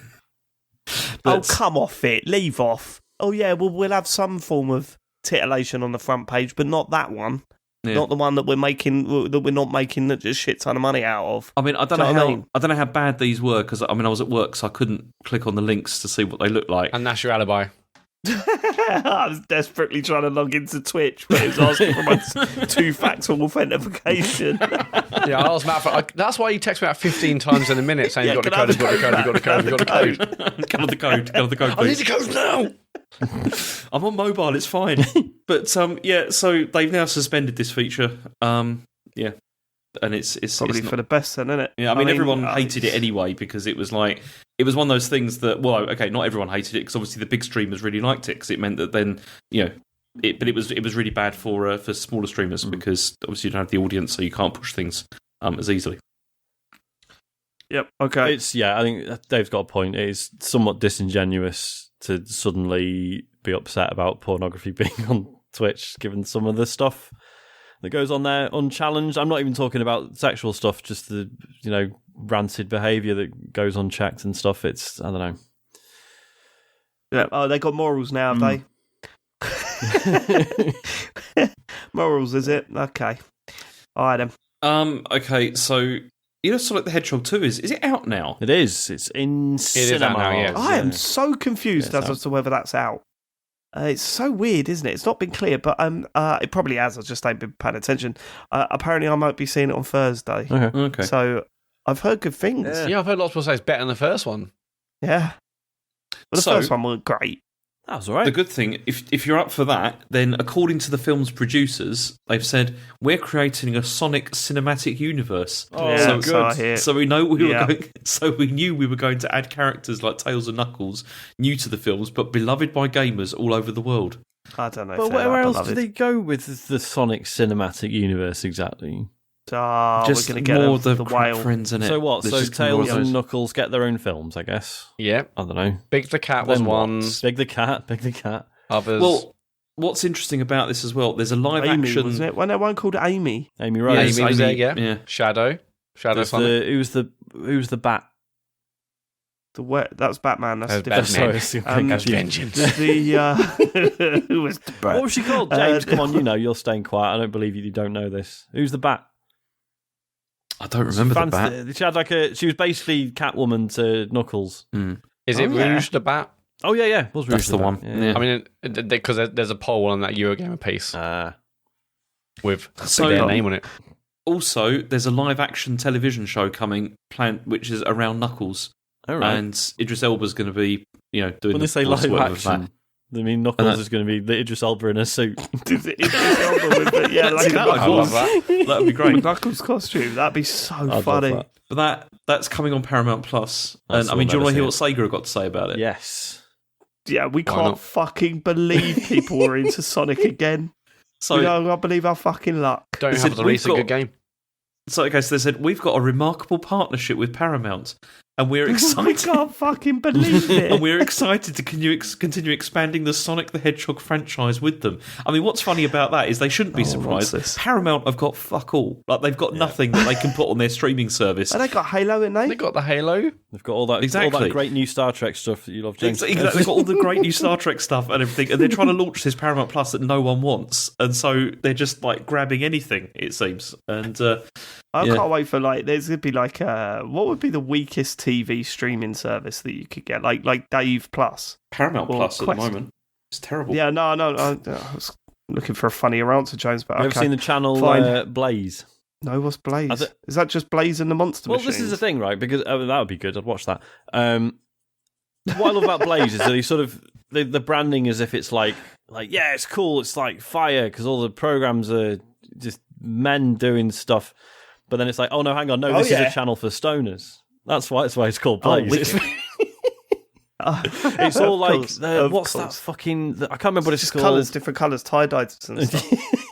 It's there's that program that's like fucking pyramids and aliens and all that shit. Weird conspiracy remember stuff. that. But then it It's all but then occasionally Okay. Forged in Fire, which is one of the best TV programs I've ever seen.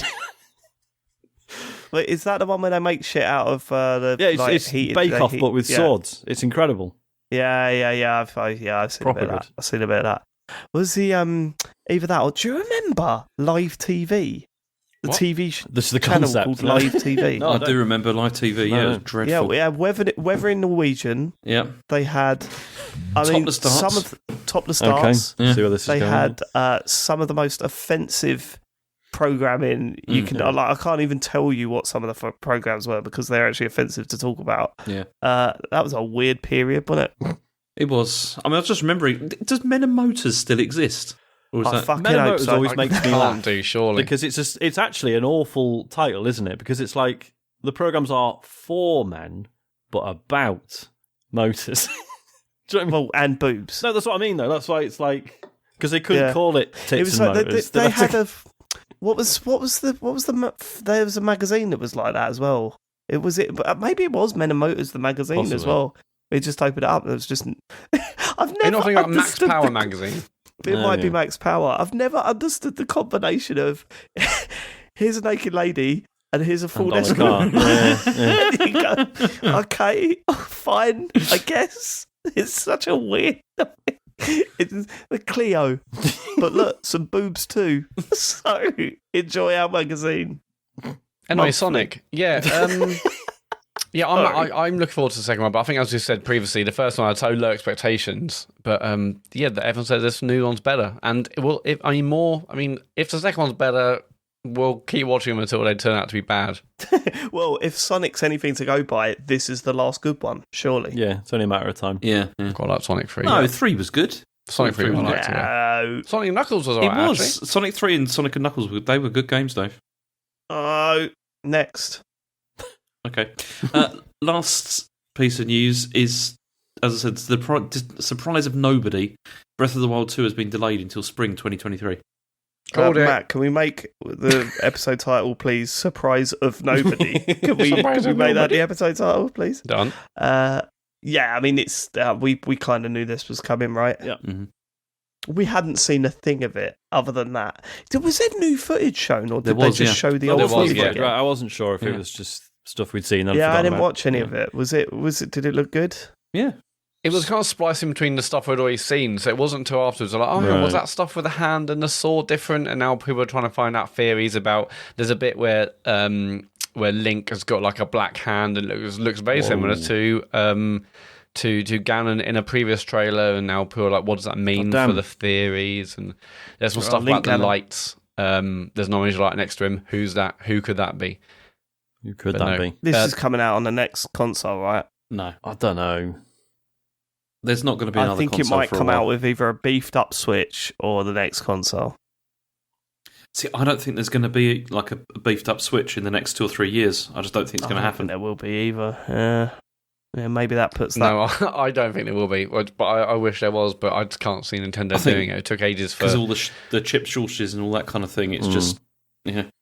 But a big rumour about the OLED was actually, that they had this ready to go, and it was because of chip shortages. It was meant to be a high-powered one, and they just couldn't do it because of the shortages. Maybe by the time next spring rolls around, they can do that. That was definitely a rumour where, like, actually they expected that this may well have been the high-powered Switch, but that stuff had to get pulled at the last minute, so they just released the OLED. Next year's going to be busy. Next year's going to be busy for Nintendo, though, because they're definitely going to bring out Mario Odyssey 2 next year. You'd hope so, wouldn't you? Well, here's my thinking, James. Go on.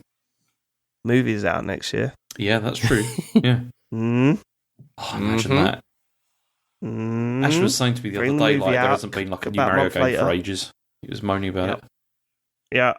Mario Odyssey 2. Mark my words. Right, is that it for the news? That is it. Yeah, I've got nothing else. Let's get on to what you've been playing then. I think I apologise. They're games that we've spoken about before, but there are some new games coming out this week, so next week we'll have new games to talk about. So let's have a brief update. We've had Elden Ring is on a lot of people's list. Actually, just me and Sean. Sean, how are you finding it now? Good. I've done Raya Lucaria, the wizard school. What? What's that? Oh God! What the ones with the Burger King mascot? The what? The Burger King mascot. Oh, the ones. fucking yes! God, yeah. Sorry. Yes, They're so annoying. they're very annoying. Because like they you could be aggroed from ages away. Those and ones start lobbing, and you'll be spells at you. fighting, and all of a sudden you're getting shot by magic the other side of the fucking Yeah, map. they are fuckers. Another incredibly good bit of the game, though. I really like how, we were saying when we first started talking about it, I was sort of concerned that the game had lost something for being made into an open world game. I was like, but I miss, the sort of iconic bosses and some of the, the sort of more sort of detailed, sort of intricate environments. They're all in here. They're just in certain places. The Stormvale Castle and now Raya Lucaria. It's like, oh fuck, like the places you can get to by just being like, can I jump onto that bit of masonry there and then walk around the building and then and it's all planned. Well, you tend to know that you can because there's like a sign on it or something. It's so funny. It's like it's been so much fun. Just like again, if you can't be arsed doing the boss and find we've said this about the world in general, but even in these sort of specific locations, it's like, yeah, man, go exploring around this one building and see what you can find. Like there's so much hidden stuff. It is a joy to just go digging around and see what's there. But yeah, after listening to you talk about it last week, I went down into that area underground. That was pretty amazing. I found a second entrance into it. That I just didn't really fancy going through the second entrance yet. So I explored most of that area. I picked up loads of stuff. I also went back to Stormvale Castle and I just thought, oh, now that I'm way more leveled up, I bet I can just go anywhere in this place and I'll be fine. And I was. And I was finding all sorts of shit down there. So have you been all the way to the bottom? Yeah, with that thing. Met that bad boy. Yeah. Can't kill him yet. I was just like, when you... one of those... we've talked before about the sort of the folly of like people thinking they can like read Souls games, right, or whatever. But yeah, you stood above this area and you're just like, well, that's a fucking boss fight. There's like notes all over the floor. There's loads of blood stains down there. Yeah. And loads I went of down items. anyway, and oh look, dead. But what's funny is that like I went down there and it just looked like one of those indoor fireworks. Do you know those things? What do you mean? No, the indoor fireworks where you light it and the ash just comes out like a poo. Yeah. It looked like one of those, and it was just flopping all over me, just completely wiping me out. I was like, I don't even know how to approach this fight. It's so weird. But I met that. That was pretty cool. That was a really cool bit. So the second boss in Rare Lucaria, the run up to that boss initially, because it's really forgiving, isn't it? About like if you die at a boss, generally, you respawn like 2 seconds away. In this, broadly speaking. But that second boss in Rare Lucaria, initially, I was like, "What the fuck, man? This is a proper trek back to the boss. This is kind of shit." But there are ways to shorten it significantly. Wait, it wasn't that bad for me. It was. Oh no, it doesn't. No. Yeah, that's the one with the ramp and the ball, right? Yes, that's it. Yeah. So you kind of think, oh well, I'll explore a bit, and you're like, kind of going off in one direction, and it's like, oh well, don't really see how this is relevant, but I'll just keep exploring, see what happens, and it's like, oh, and now I'm in a place where I can prevent a thing from happening that has been stopping me. Okay, I didn't know you could prevent that. Yeah. Oh, I did because I did it afterwards. I just haven't been down there to check to see if it worked. Right, gotcha. That's where those two fellas are, right? Yes. Okay, right. Okay. Yeah, I did do that afterwards. Sorry for being like annoyingly vague. By the way, it's just I know some people have different ideas of what constitutes a spoiler for games like this. Yeah, I think it's a good way to be. I think. Yeah. It's I'm really enjoying it. It's been really nice. Same here. I don't know. I'm back to like not knowing where to go next. Yep. I think we're because we're in exactly the same spot technically through the main run. I think we're supposed to be in that place where the sky turns red. Yes, and I don't want that to be true. Because I had a scope around that, and it was just like this area seems a bit shit actually. And the music's horrible, and it's all by design. It's supposed to be unnerving, but it's don't like it. It's really nasty, isn't it? Yeah. Nasty, loving that game. It's I don't know how. It's up there. It is up there. I can't believe how early it is in the year, and I'm already thinking about it. But it is up there.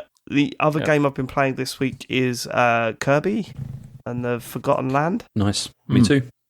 But I haven't got anyway. Look, I've had a horrendous week, like a genuinely horrible, fucked up, horrible, shitty week. Right. It's been the first time in ages that I've not had time to properly like play games, So this past week since Kirby come out, I haven't really had that much time of it. I'm sort of halfway through World 3, which you could get there pretty quickly, can't you? If you just focus on doing the levels. Not if you're playing with my child, but we're not doing co-op. Like Harry's at a stage. I don't blame you. Harry's at Charlie's at the age where he doesn't want to do co-op, because because it just gets frustrating or whatever. And Harry's at an age where he doesn't want to do co-op because he's too old for it. He just wants to play. Harry is technically he's got to the first ending, if that makes sense, James. Yeah, that makes sense. James is kind of. How do you mean? Do you mean right to the end of the game? Well, he's on World 7. Yes, that's I mean, I've not got that far, so I don't know yet. Oh right, okay, Yeah. right. So yeah, he's. I am consistently blown away by how Kirby, like how my kids are just in love with that character, that world, what they're doing. Like Harry's like going to me, oh yeah, and then if I get this, I'll save up for this, and then I can buy this sword, which is like, and I'm just like, I didn't even know any of this shit was in the game. What are you talking about? No, I just need 3 more Waddle Dees, and then I open up my armory, and I can spend some money on like a better sword, which will help me do this. And I'm like, the fuck are you talking about? Like, he talks about it like he talks about Minecraft.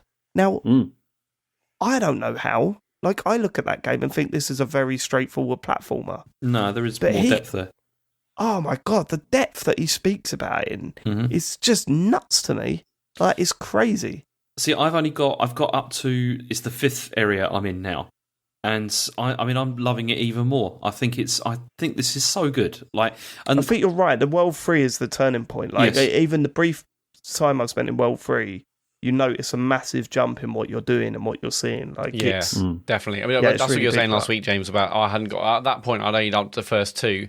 But yeah, 3 is when, like, okay, suddenly there's way more creativity. There's also a lot more difficulty. You know, if you want to nail those target times in like the one where you're racing around the track, like I had to do a couple of them a few times. Like, how am I supposed to do that within that time? But then you notice other ways of doing it a little bit quicker. But yeah, I think World 3 is definitely a turning point. The first 2 are quite basic compared to that, and then suddenly, oh no, there's loads of abilities, new creative ways to use them. Yeah, it's really good, World 3. And it's like, I mean, even though all the levels are pretty linear, like in the way that you go through them, it doesn't matter because it's looking for the secrets. That's where this whole game for me is. You know, it's like just trying to figure out. It's a little bit like Yoshi's Woolly World. I think. Yeah. Where like that's a very linear. Here's the start of a level, end of a level, but there were so many secrets hidden away that it was. Yeah, it feels a lot along those lines. You know, it's a bit frustrating because some of them. If you go into an area, like I've had moments where I've gone into the next area, but as I'm doing it, I'm going, "Oh no, shit! Like that's where that thing is." But you're not allowed to go back. Yeah, but then there are some that's like, "Here's a star, you can retry this whole section." So yeah, on the bits where like the racetrack and other things where you have to maybe do it at a certain time or whatever, that's when it enables you to go back by hitting the blue star. But there's been a bunch of times I'm like, "Oh no, I want to go back," but then I just can't now, so I just have to basically complete the level. Because I don't know if there is like a restart level part unless you're in like a racing thing or something separate within a level. But yeah, it's been a bunch of times I've had. You can only just do retry, which then just takes you right back to the start and do the whole thing again. Yeah. And I think the levels are like a little bit too long to use that retry thing regularly. You know what I mean? It does, because they're decent length. I think it does have checkpoints though in places. Like if you die, that then you can come back. Yeah. It has checkpoints, but that's not really the same, is it? No. Because like those checkpoints will be from when you entered that area, which is the exact moment that you wanted to, go back to. Whatever. Like, I've not played enough of it to properly fall in love with it yet. I've really enjoyed what I've played so far, but I've been absolutely blown away by how much Harry has been loving this game. Like he's obsessed with it, playing it every chance he gets. Well into all of that stuff in the town. There's town stuff where you're building your town up and playing all the mini games and all that sort of stuff. Yeah, it's just totally taken with it. It's been great. It's not easy. So I thought, okay, I want to collect all those all the models within the capsules, and there's like 79 in the first slot you get. And I was like, I'm just going to try and get all of them. I spent a bunch of money on like that machine and others I'd earned by doing certain things within the town. But one of the models to try and earn, you only get it by completing the restaurant or the cafe minigame on the toughest difficulty. And I'm like, that is really, really difficult. I mean, I guess if you... so that minigame is you have a bunch of Waddle Dees come to the window and you have 3 potential kind of food stuffs in front of you. It could be a burger, could be a tomato, could be a drink.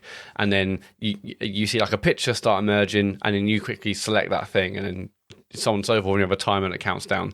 And the one on the most difficult level, like basically I feel like you have to go to that exact one within half a second and you can't make a single mistake. I think obviously it's possible, but my God, it's tough anyway. And like the clock is ticking down, but then you have the lunchtime rush where you have loads of them. You have and your counter goes down even quicker. So I'm still missing that one model from Volume 1. It's so difficult. Do you know if Harry's done that, Dave?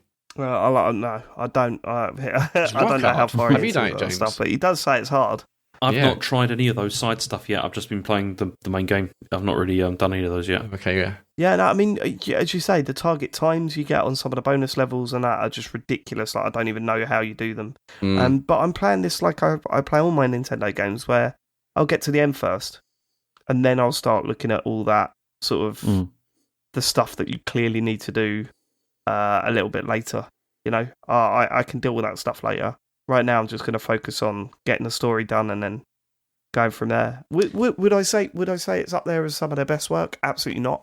You know, but I think as a Kirby game, they've taken what people love about Kirby and they've poured it into this 3D game that actually feels more fun to play than the previous Kirby games I've played. It still maintains that feel of the bosses in that game are actually you just trying to batter the boss like with a really slowly lowering down of a power bar. You know, it's got all that stuff in it. It feels like the Kirby games that I've played before, but this feels like a really good one. And it's really weird how it's got enemies in it that are like cuter than Kirby. You've got those little foxes and you just got to go around battering them with a fucking hammer. And they don't even really attack you unless you go into them. No. Like, sometimes they're, like, queuing up for something. I'm like, I don't really want to kill these enemies. Oh, no, they sort of walk towards you, don't they? I'll tell you what, though. I really like the crystal. Have you got the crystal ability yet? You know, like the spiky one? Yes. And just like... You leveled it up. Yeah. When you level it up, it's you really just good, roll over everything. Roll over. It's like Katamari Damacy. Yeah. There's like a mini game of that as well. Like, you know, when you're like going... Yeah, to go through really? Yeah, there's like a whole section. When I was playing, I was like, this is just Katamari. Like, what you're doing here. I like the drill one as well. The mole one's really good. Yeah. When you can, like, do a little circle and it makes this earthquake thing. I like that. Yeah, I don't know, man. Like, it's been a fun little game to play, but I've been more blown away by how much that Harry loves it, you know? As I said, he talks about it on a level that I never thought he would be talking about it, like, you know? So. See, it's weird, because, like, Asher started it, but he's not really played it that much so far, but it's mostly because he's so still obsessed with Breath of the Wild.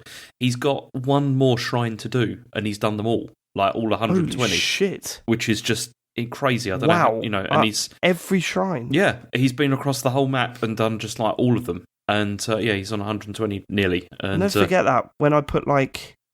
What was it, like 40 hours into completing that story? Yeah.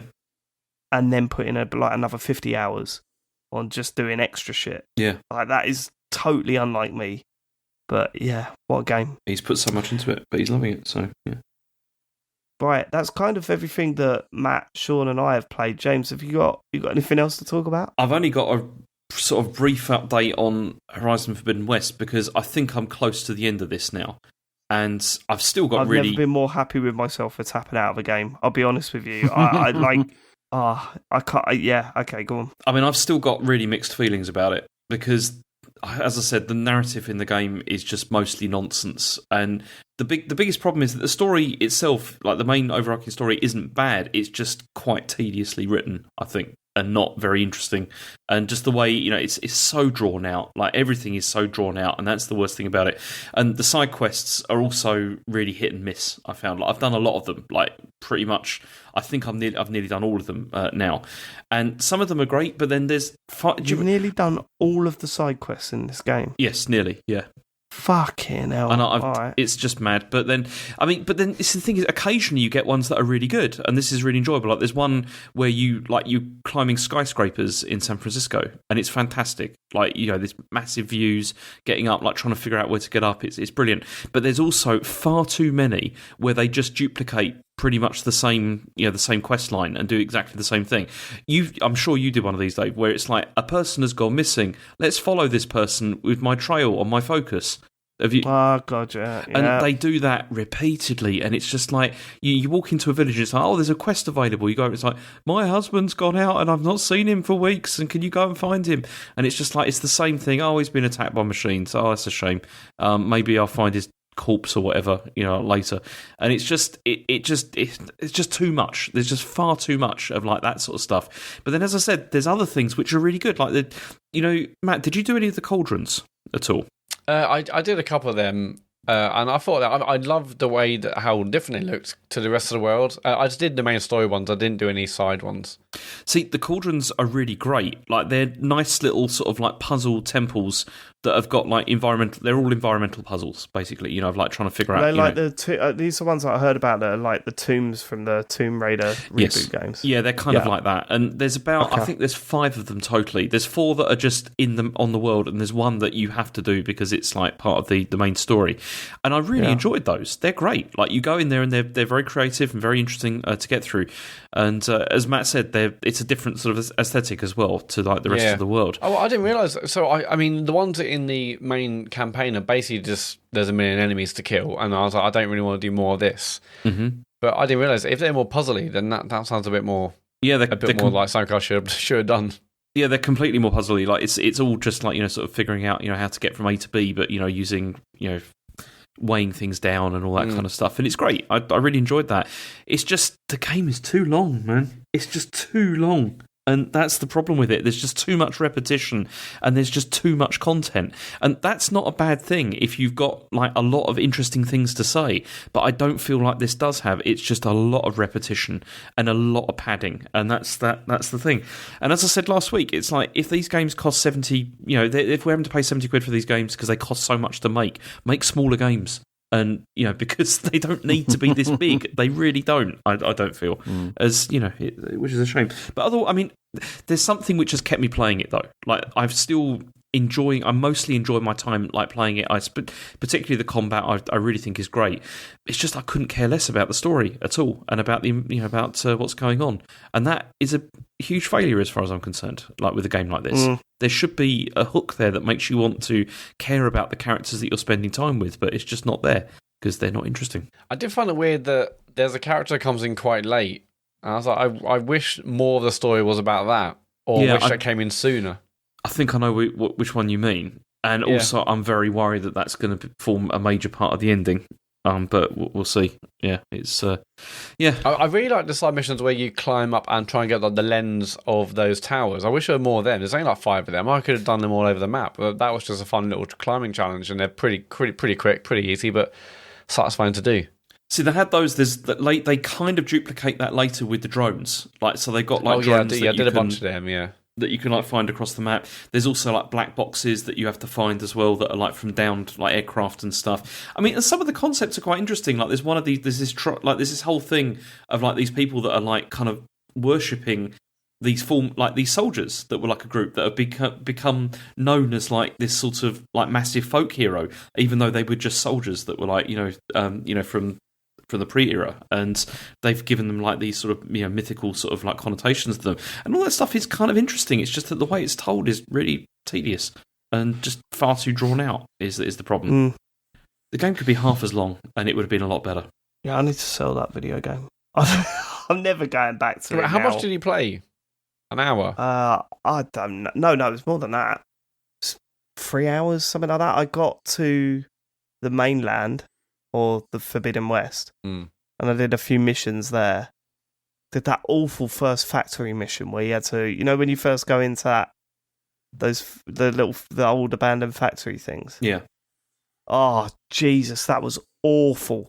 And then I didn't climb my first tall neck because the first one that I came across was the one with those flying enemies that seemed to I couldn't actually do anything about them. That's another crazy thing, because the first tall neck that you come across, I think, in the game, you can't even do until right at the end of the game, which makes because you've got to get the like there's a machine, isn't it? It's the one next to the satellite dish, and you've got to like get this machine to activate. And I was trying everything. And then I looked up the answer, and it was like, you will get an ability later in the game that lets you... And I was like, why the fuck have you led me here first, then? Yeah. Why am I here? But there's another one, the second one after that, you can't even do until right at the end of the game.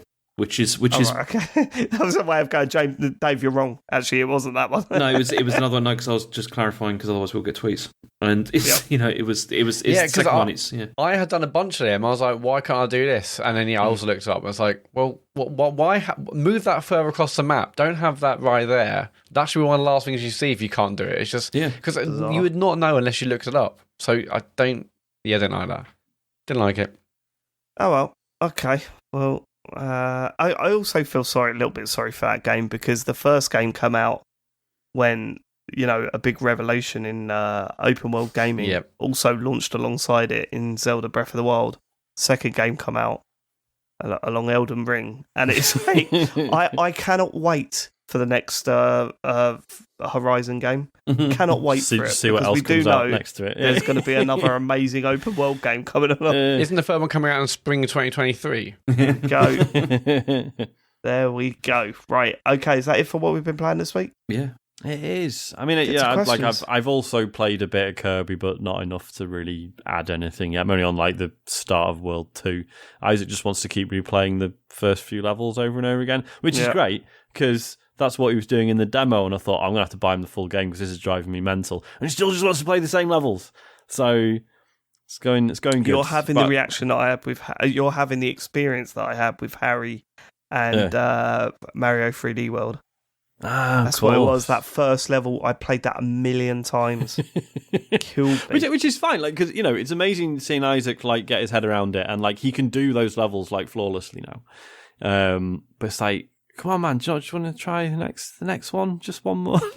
Something else. So I'm cracking on with it by myself as well at the same time because he's not. I suppose that's the other side of it, is that he's not worried about missing out on the later stuff. So he's not it's not like I'm charging ahead without him and then he's oh, well, I would have wanted to do that, because he's genuinely got no interest in the later levels. Yeah. So I will see. All right. Questions, is it? It is questions, isn't it? We've already got 2. Really? Really? Yeah. Oh, because I wasn't on last week. Sorry, yeah. Go on. Makes sense. Didn't think it's that. If you want to send us a question, what is go it, to Emma? tcgs.co/dear TCGS. MD Krabos said, what would be the first thing you'd do if you won the lottery? Wrong answers only. What's wrong answers only? Set up the TCGS offices in Shoreditch. Yep, definitely. Yep. Get everyone, buy everyone a house, move us all down there. Well, we'd be in a little TCGS village. Yeah. Could you just buy a village instead? Or make a new one. Just build our own village. Milton Keynes too. Should we call it Milton Keynes too? Redemption. Have you heard that rumours? It's a fucking video talking about conspiracy theories, which we were, about how Milton Keynes was built as part of the Masons thing. I did not know that. You got to see it. There's a video, and it's I'm sure the majority of it is bullshit, but it brings up road names. Apparently, there's monuments that create the Masons logo if you join them all together. All sorts. You got to see it. It's quite funny. But anyway, Masons are such a weird thing. It is. I don't understand it because it's sort of open. It's not like it's a secret that it exists. And yet there's this weird mystique around it, isn't there? Like TCGS, but without the horrific... Mystique. Yeah. Without mystique. Mr. Animati. Yeah, so we'd build the TCGS village, yeah? Yeah, we'll do that. Yeah, we'd all live. It'd be I'll run the pub. You run the pub. James can run the school. Have you ever worked on a bar, Dave? Yeah, year and a half. Yeah. Man place and boy. Called the Butter Churn. Man and boy. Place called the Butter Churn in Sutton, right? And they named one of the bars after me, and I've been desperate because no.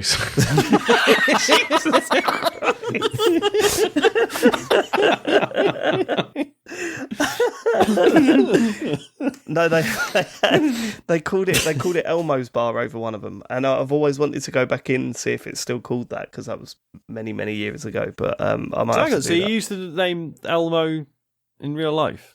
Well, it was a nickname. That's where it started when I was at school. When you worked on Sesame Street. Yeah, when I was on Sesame Street.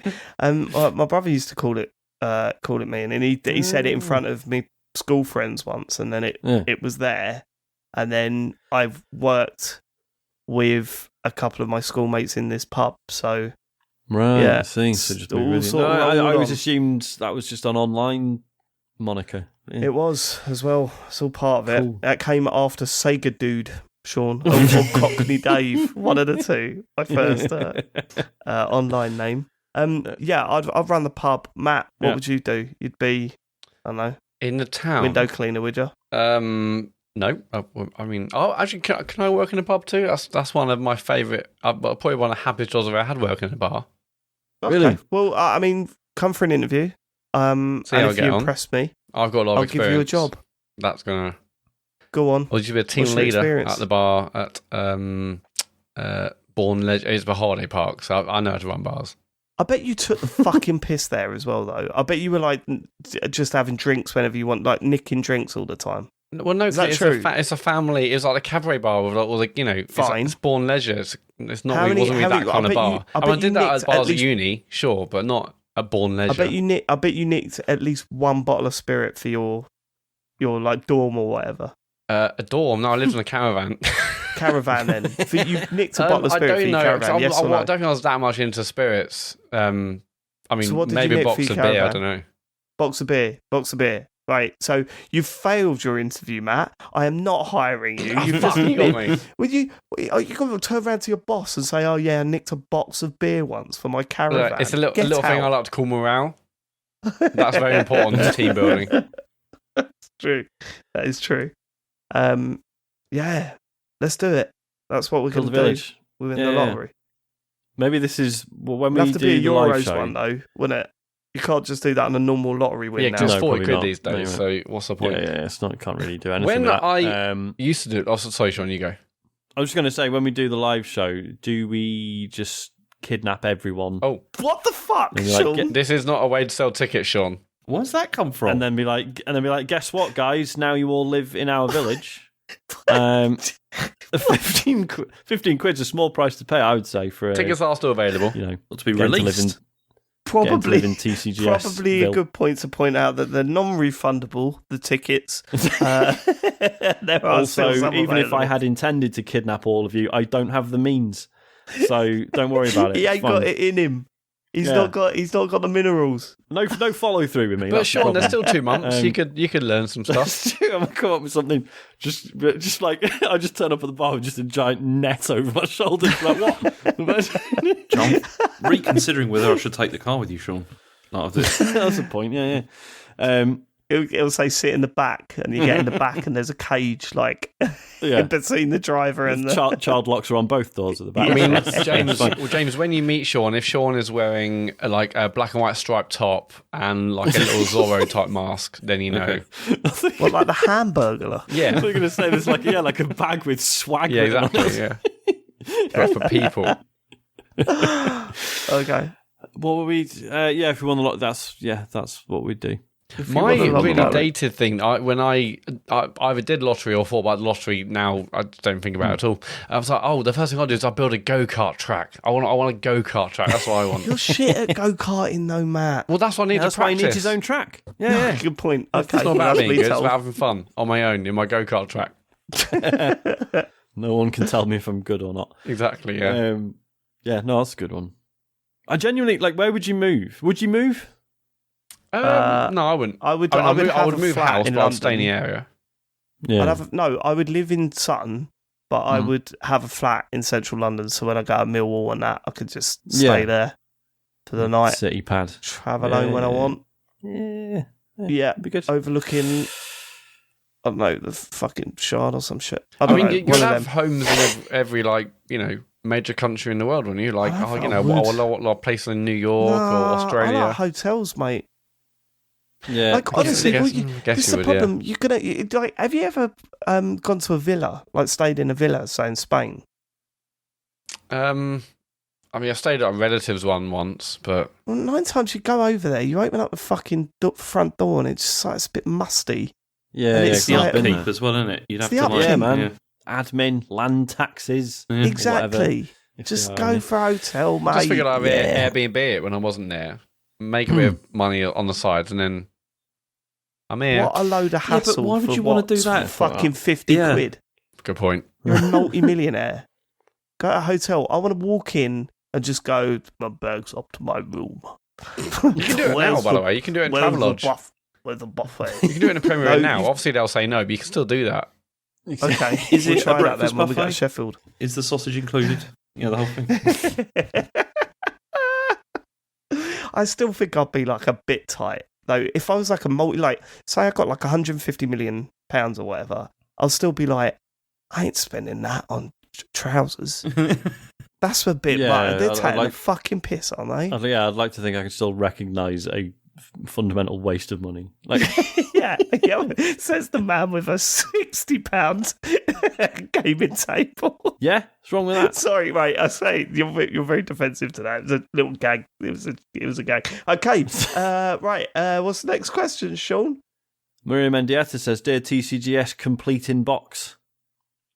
Helpers in games like the assistants in the Zelda Didn't series." go down that well, did it? That one did not get the react. No. Okay. I didn't get it. Did complete in box. I'm sorry, Maria. They've all been really good. I've let you down on that one, but I don't get it. Helpers in games like the assistants in the Zelda series or that talking book in It Takes Two are scarcely helpful. In contrast, which one of your co-hosts would you choose to constantly flutter around you on a daily basis, offering useful tips and life hacks? Oh, good question. I mean, I know who I'd choose. Like out of the three of you, Go on. Sean, absolutely Sean. Oh, Really? Yeah. No, I think Sean would be. You'd be a fucking nightmare. I would be bottom of the list. Yeah, you'd be a bottom of the nightmare. list. 100%. And I I'm think- fully happy to say that I'd be bottom of the list. I think it would be. I can't pick between the three of you. For me, it would be between Sean and James. For me, it would be between Matt and Sean. I've got nothing but I nothing think useful James to would offer. still.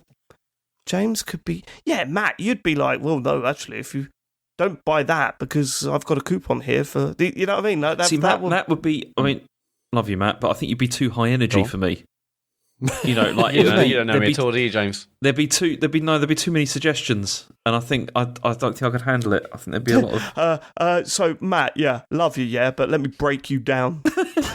Let me completely destroy your personality over the next Absolutely mug two you off. sentences. You know what, James? I agree, actually. You had way too many suggestions. No, I reckon you'd be like, don't buy that, Dave, because if you get, I've been on hot UK deals or whatever. That's what I mean. Save yourself a tenner there. Yeah. I'll be like, cheers, Matt. I'll do that then.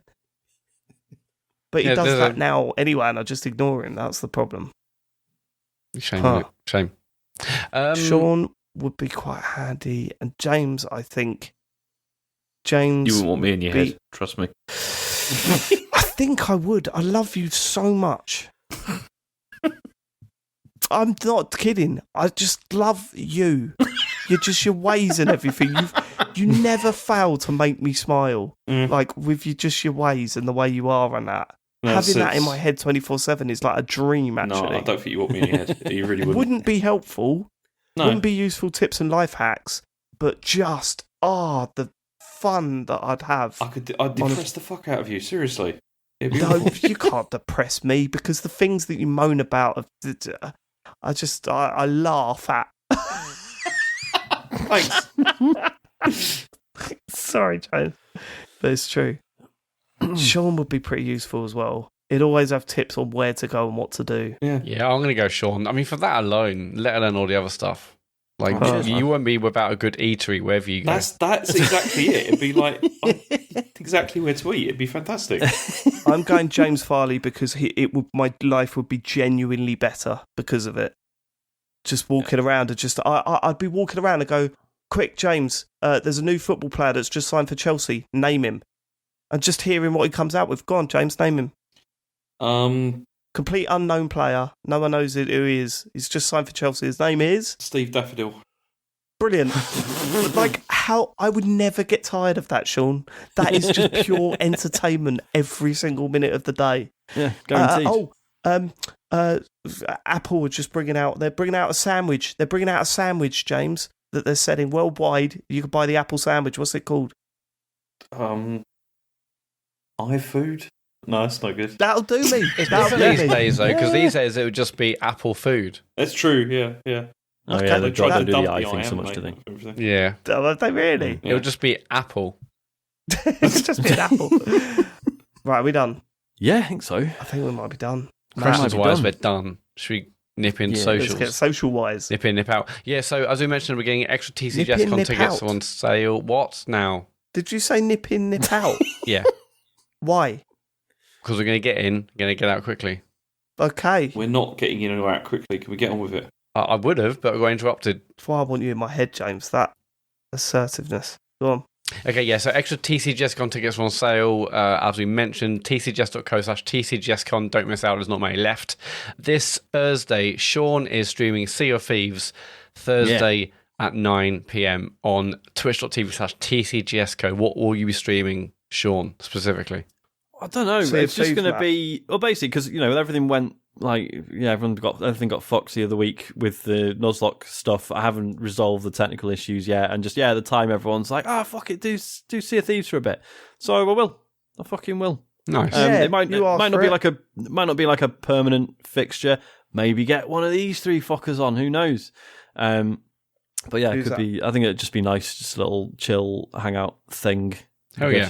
So that's Thursday at 9 on twitch.tv/TCGSCO. If you have Amazon Prime, you've got Twitch Prime Gaming. Link your Amazon account with a Twitch account. You have one free sub a month. We'd love it if you want to have it to our channel. Give it to us. On the Dark Souls tip, this week it's the final Dark Souls ever. This week it's Dark Souls 38, the Q&A, where James and David answer questions sent in by listeners. That's not on this feed. If I remember correctly, ladies and gentlemen, it was a bit of a shit way to end that series. So look forward to that. That's out on Friday. Yeah, look forward to that. What do you think it was anticlimactic, do you reckon? Yeah, a bit of shit. I think we should have ended it when we played that, when he come over to my house, and then we one of my biggest regrets on that one. We should have ended it with me just finishing it. I think would have been finishing it on a thing. Yeah, although the lore stuff was pretty good. So, are you thinking you should have scrapped Q&A entirely or done one earlier pre-final boss? I don't know. Give me an answer. Okay, fine. That's all that. Epic Game Store's the next one. Yeah, if you're playing a game on Epic Game Store, if you're buying games on PC through that store, or you're buying V-Bucks or Rocket League stuff on console, enter creator code TCGS, and apparently we get a small kickback. And TCGS.co is the website for everything else, including our socials, all our podcasts, Discord, links to TCGSCon stuff, merch in the store, you name it. Is that it? That is it. Yes. Well, then, thank you so much for living it. What's happening next week? It's a big bit. Have you decided what you're doing next week? No, that's the one where we're down to 2 people. Yeah. No, we haven't decided yet. We should probably sort that out. Yeah. Okay. Well, we had some thoughts, and we're like, no, it's not going to work. So yeah, what were the thoughts? Next week, come on, what was the worst idea of the ideas that you come up with? do the whole thing cabaret. That'd be good. I reckon you should just do a 2-man show. How about that? I mean, it'll be interesting. I'm up for it, but it'll be fucking short. That's my only worry. All right. Is that we'll a worry? Look forward to that sounds a 40-minute show, nice and easy done. Well, relatively speaking, we did that before. Sorry. Like you and me did that before, didn't we, Matt? We did a 2-man one. It was still nearly 2 was hours, actually, I think. Interface. Hold on. No. Did we done a 2-man just this one, haven't we? Yeah, we have. Have we not? Yeah, we have. I remember that. Definitely one of the best ones. Speaking of short show, this is quite short this week. It is a bit. Managed to keep it to there's nothing, because radio time. Because I joked at the end of last week that there were no new games coming out. There has actually been a couple this week, but I've just not had a chance to get to any of them. Weird West came out, and everyone's loving that. Like, reviews have all been absolutely stellar for it. There was another game that was released recently, and I thought, we haven't even covered that. You got the Tiny Tina thing, but none of us are really into Borderlands. Which is a big shame. I've also been meaning to play Tentacular on the that's Quest. out now. Yeah, I was going to smash a bit of it before we did the show today, but for some reason my Quest kept turning itself off. It was only after about 20 minutes that I tried a full restart, and that seems to have cleared it, but by that point it was too late. So I'll tell you what other games out next now. Week. Look, we're getting very close to the Dash Radio. Look, it's too late. Yeah. We don't talk to them guys anymore. It's too late. Moss Book 2 is out, but I know who got review code got it like ridiculously late. Hopefully that's not a sign of the quality. I've actually heard some good things actually, but I love the first Moss. I think that might just be PSVR though. I'm not sure it's out on other platforms yet. It is, yet, it's just PSVR for now, which seems weird given that PSVR is in this sort of it's between platforms at the moment, isn't it? In a way, but yeah. Weird. And obviously next week we got Lego. Oh my god, yeah. We got some Lego going on. Big legs. This week. Tomorrow. Yeah. Tomorrow it's out. It's nuts. Well, thank you so much for living it. We will catch you next week for more video game chit chat. I will not be here. Normal James. Deal with that. We'll catch you later. Goodbye. Bye-bye. Bye, everyone. Goodbye.